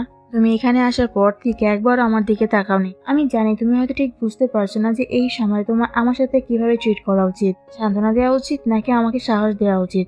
এরকমই এখন আমার বাড়ির অবস্থা। আমার মা কাঁদছে, বাবা তাকে সামলাচ্ছে, এমনকি ডংজিনের মুখও ভয়ে শুকিয়ে গিয়েছে। সবাই খুব আপসেট। আমি জানতাম এটাই হবে, তাই আমি তোমাদের কাউকে বলিনি। সিয়ং তখন রেগে গিয়ে বলে, তুমি ভাবছো এটা তুমি আমাদের ভালোর জন্য করেছো, কিন্তু না, তুমি শুধু নিজের কথা ভেবে এটা করেছো। তুমি ভীতু, দুর্বল আর মিথ্যুকো। তোমাকে যারা ভালোবাসে তাদের তুমি আঘাত দাও, তাই না ভেবে যে কোনো কিছু করে ফেলো। তোমার মা, বাবা, আমি, এমনকি তুমি নিজের সাথেও খুব খারাপ করেছো। নিজের সবচেয়ে কঠিন সময় তুমি নিজেকে একা ছেড়ে দিয়েছো। রিউ, তুমি কি জানো না, যখন তুমি জীবনের সবচেয়ে কঠিন সময়ের মধ্যে দিয়ে যাচ্ছ, তখন তোমার সবচেয়ে কাছের মানুষগুলোকে বিশ্বাস করা উচিত আর তাদের উপর ভরসা করা উচিত। রিউ বলে, যদি আমি এটা করতাম তাহলে কি পরিবর্তন হতো? যদি আমি কষ্টে থাকতাম তাহলে সবাই আমার সাথে কষ্টে থাকতো। তখন সিয়ং তাকে তার খারাপ সময়ের কথা বলে, যখন রিউ সবসময় তার পাশে থেকেছে। সে বলে, যখন আমার মা ছোটবেলায় কাজের জন্য আফ্রিকায় গিয়েছিল, তুমি তো আমার সাথে ছিলে। যখন আমি অ্যাক্সিডেন্টের কারণে সাঁতার ছাড়তে বাধ্য হয়েছিলাম, তখনও তুমি আমার সাথে ছিলে, প্রতিটি মুহূর্তে। রিও বলে, ওটা ভিন্ন ব্যাপার ছিল। সিয়ং বলে, না, ওটাই ছিল আমার জীবনের সবচেয়ে কঠিন সময়, কিন্তু তখন তুমি আমাকে এক মুহূর্তের জন্য একা ছাড়োনি। তাহলে কেন তুমি আমাকে সেই সুযোগটা দিলে না? তুমি আমার জন্য এত কিছু করেছো, তাহলে কেন আমাকে তোমার জন্য কিছু করতে দিলে না? রিওর কাছে ভালো লাগছিল না এই কথাগুলো শুনতে, তাই সে সিয়ংকে থামিয়ে দিয়ে বাড়ি চলে যায়। সিয়ং তাকে থামতে বলে, কিন্তু সে দাঁড়ায় না। তখন হিউজুন তার পেছনে দাঁড়িয়েছিল। সে সিয়ংকে বলে, হয়তো আমারই একই কাজ করা উচিত ছিল, যেমনটা তুমি এখন করেছো। আমার ওর উপর এভাবে চিৎকার করা উচিত ছিল, রাগ করা উচিত ছিল, আর একটু অনেস্ট হওয়া উচিত ছিল। সিয়ং জিজ্ঞাসা করে, তখন কি রিও অনেক কষ্টে ছিল? হিউজুন বলে, ও অনেক সাহস নিয়েছিল, কিন্তু একসময় ও অনেক ডিপ্রেসড হয়ে গিয়েছিল। আমি সেটা বুঝতে পারিনি। আমি শুধু ওকে ঠিক করার লক্ষ্যে ছিলাম, ওর অনুভূতির খেয়াল রাখতে পারিনি। পরের সিনে রিওর মা বাবা ছাদে বসে রিওর ব্যাপারে কথা বলছিল। এখানে তারা রিওর কথা ভেবে অনেক কান্না করছিল আর নিজের মেয়ের প্রতি খেয়াল না রাখার কারণে অপরাধ বোধে ভুগছিল। বাড়ি থেকে দাঁড়িয়ে রিও তাদের কথা শুনছিল। সে তাদের কথা শুনে খুবই ইমোশনাল হয়ে যায়। পরের দিন সকালে দানো ইয়ংদোকে কিন্ডারগার্টেনে পৌঁছে দিতে যাচ্ছিল, তখন ময়ূম তার কাজের জন্য বের হয়, কিন্তু দানোকে দেখে আবার বাড়ির ভেতরে ঢুকে যায় আর লুকিয়ে তাদের যাওয়ার অপেক্ষা করতে থাকে। একটু দূর যেতে যেতে ইয়ংদো বলে, কেন ও আমাদের থেকে লুকালো? হয়তো সে লুকোচুরি খেলছিল। সে পেছন ফিরে তাকায়, কিন্তু সে ময়ূমকে দেখে না। দানো বুঝতে পারছিল যে সে কেন লুকাচ্ছে, তাই সে স্মাইল করে। এদিকে রিওর মা রিওকে রুমে খুঁজতে আসে, কিন্তু রিও তার রুমে ছিল না, তার ফোন এখানে পড়েছিল। তখন হাসপাতাল থেকে একটা মেসেজ আসে যে তার বায়োপসি রিপোর্ট চলে এসেছে। রিপোর্টে কি এসেছে সেটা ভেবে রিওর মা খুব নার্ভাস হয়, তাই সে সিয়ংকে কল করে এই ব্যাপারে বলে। তখন সিয়ং রিওকে খুঁজতে বের হয়।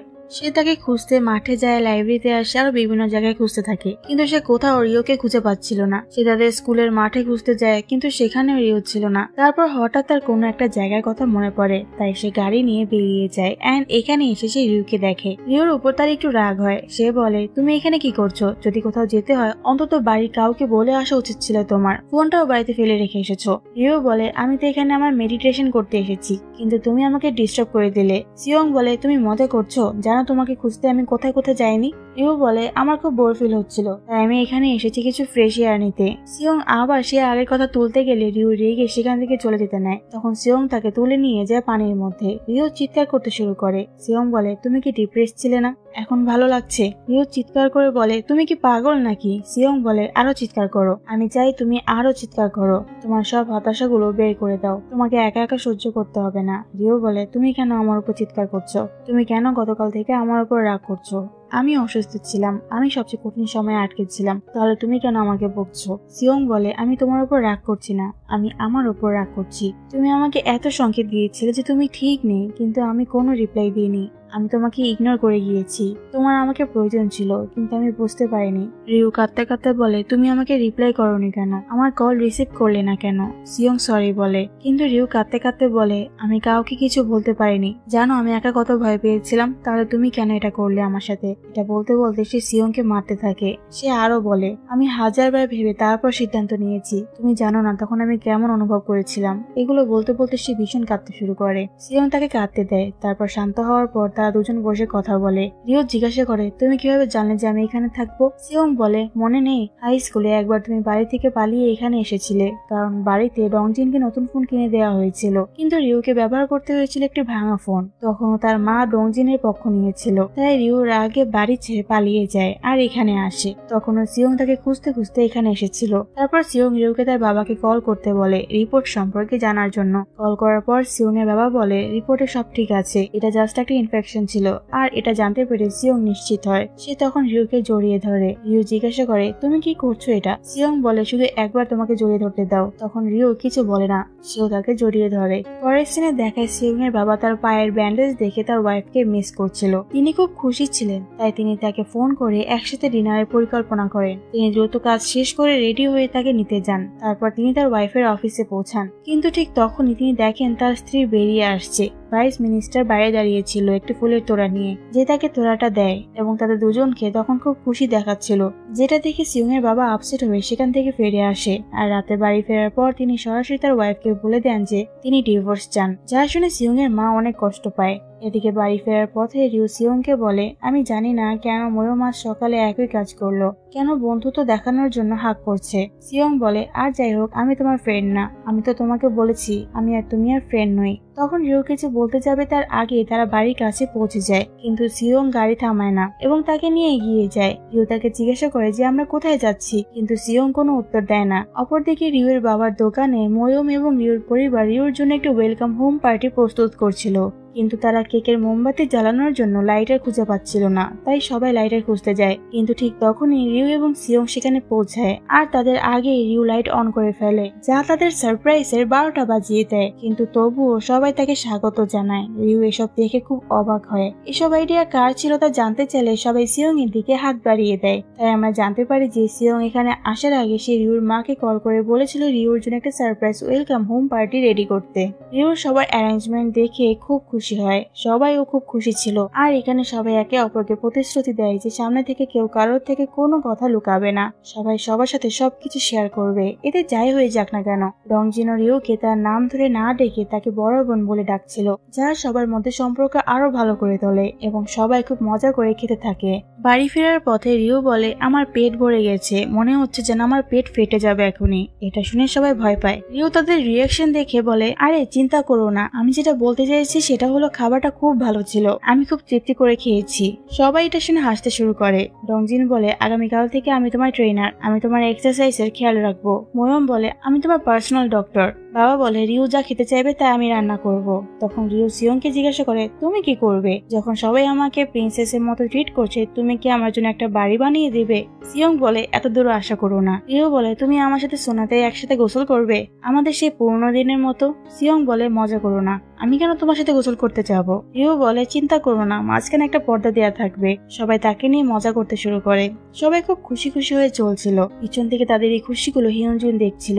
রিউকে তাদের সাথে এত খুশি দেখে সেও রিউর জন্য খুশি হয়। তাতে হিয়নজুন রিউকে কল করে। রিউ জিজ্ঞাসা করে, তুমি কোথায়? হিয়নজুন রিউর বাড়ির বাইরে দাঁড়িয়েছিল, কিন্তু সে বলে, আমি আমার হোটেল রুমে রয়েছি। তারপর সে বলে, আমি আবার ইউএসএ ফিরে যাচ্ছি এবং হয়তো এটা আমাদের শেষ কল হবে, কিন্তু আমি তোমাকে বলতে চাই আমি সত্যি তোমাকে ভালোবেসেছিলাম, কিন্তু যেভাবে ভালোবেসেছি সেটা ভুল ছিল। আমি শুধু তোমাকে অ্যাটেনশন দিয়েছি যাতে তুমি তাড়াতাড়ি ভালো হয়ে যাও, আমি কখনো তোমার কষ্ট অনুভব করিনি। এখানে এসে আমি বুঝতে পেরেছি তোমার কেমন মানুষের প্রয়োজন ছিল। আমি কখনো তোমার জন্য সেই মানুষ হয়ে উঠতে পারিনি, এই জন্য আমি সরি। আমি তোমাকে তুমি যেমন ছিলে সেভাবে মেনে নিতে পারিনি। রিউ বলে, এটা তোমার দোষ নয়, আমি এতদিন অসুস্থ থেকে তোমাকে কষ্ট দিয়েছি। আমি আমার অনুভূতিতে এতটাই কনফিউজ ছিলাম যে আমি তোমার একাকিত্ব বুঝতে পারিনি। হিয়নজুন বলে, চলো আমরা একসাথে কাটানো মুহূর্তগুলো নিয়ে আফসোস না করি, আর আমরা সবসময় একে অপরকে মনে রাখবো, এতটুকুই যথেষ্ট, তাই নিজের খেয়াল রেখো। এটা বলে সে রিউকে বিদায় জানায়। পরের দিন সিয়ং অফিসে যায়। আজ সিয়ং খুব খুশি মুডে ছিল, তাই আজ সে তার কলিগদের কোনো কাজেরই ভুল ধরে না। উল্টে তার কলিগরা কোনো ভুল করলে সে তাদের ভালোভাবে বোঝাচ্ছিল। সে রিউর গাছের টবে খেয়াল রাখছিল, ঠিক যেমনটা গাছের দোকানের মালিক বলেছিল। তারপর তার ফোনে একটা মেসেজ আসে। এটা দেখে সিয়ং রিউর বাড়িতে আসে আর তাকে তুলে নিয়ে যায়। রিউ বারবার জিজ্ঞাসা করছিল যে সে তাকে কোথায় নিয়ে যাচ্ছে। সিয়ং তাকে এয়ারপোর্টে নিয়ে যায়, কারণ আজ হিয়নজুন ইউএসএ চলে যাচ্ছে। প্রথমে সে হিয়নজুনের সাথে কথা বলতে চায়। হিয়নজুন বলে, তুমি কি আমাকে বিদায় জানাতে এসেছো? সিয়ং বলে, তাই তো তুমি আমাকে মেসেজ করেছিলে, তাই না? সিয়ং বলে, আমি রিউকে পাঠাচ্ছি যাতে তুমি তাকে গুড বাই বলতে পারো, কিন্তু আমি তোমাকে এর জন্য বেশি সময় দিব না। হিয়নজুন সিয়ংকে ধন্যবাদ জানায় রিউর সাথে থাকার জন্য এবং তার খেয়াল রাখার জন্য। তারপর সিয়ং রিউর কাছে এসে তাকে হিয়নজুনকে গিয়ে গুড বাই বলে আসতে বলে। রিউ জিজ্ঞাসা করে, তুমি কি করতে চাইছো? সিয়ং বলে, আমি খুব ইম্যাচিওর, কিন্তু আমি ভেবেছিলাম এটা ঠিক, তাই তোমাকে এখানে এনেছি। তারপর রিউ হিয়নজুনের কাছে যায়। এই মুহূর্তটা তার জন্য একটু অস্বস্তিকর ছিল, কারণ গতকাল রাতে তারা অলরেডি একে অপরকে বিদায় জানিয়ে দিয়েছিল। রিউ বলে, যদি জানতাম তবে একটু সাজগোজ করে আসতাম, আমরা শেষবারের মতো দেখা করছি আর আমাকে খুব খারাপ দেখাচ্ছে। হিয়নজুন বলে, না, তোমাকে তোমাকে খুব সুন্দর দেখাচ্ছে। আসলে আমি কখনো তোমাকে এত খুশি আর উজ্জ্বল দেখিনি। রিও বলে সবকিছুর জন্য ধন্যবাদ। হিউনজুন বলে আমরা শেষবারের মতো একটা হ্যান্ডশেক করতে পারি। সিয়ং দেখছে কিন্তু তাতে সমস্যা নেই, চলো হ্যান্ডশেক করি। তারপর তারা দুজন তাদের ফিউচারের জন্য গুড লাক উইশ করে একে অপরকে বিদায় জানায়। হিউনজুন চলে যেতে রিও কাঁদতে শুরু করে, কারণ তারা এতগুলো বছর একসাথে ছিল। সিয়ং তাকে কাঁদতে দেখে তার কাছে আসে এবং তার মাথায় নিজের কোট দিয়ে ঢেকে দেয় যাতে কেউ রিওকে কাঁদতে না দেখে। রিও জিজ্ঞাসা করে তুমি কি করছো এটা? সিয়ং বলে খুব গরম লাগছে, তাই এটা কিছুক্ষণ তোমার কাছে রাখো। রিও অনেকক্ষণ কাঁদে আর সিয়ং তার সাথে দাঁড়িয়ে থাকে। আর এখানে এপিসোড 10 শেষ হয়।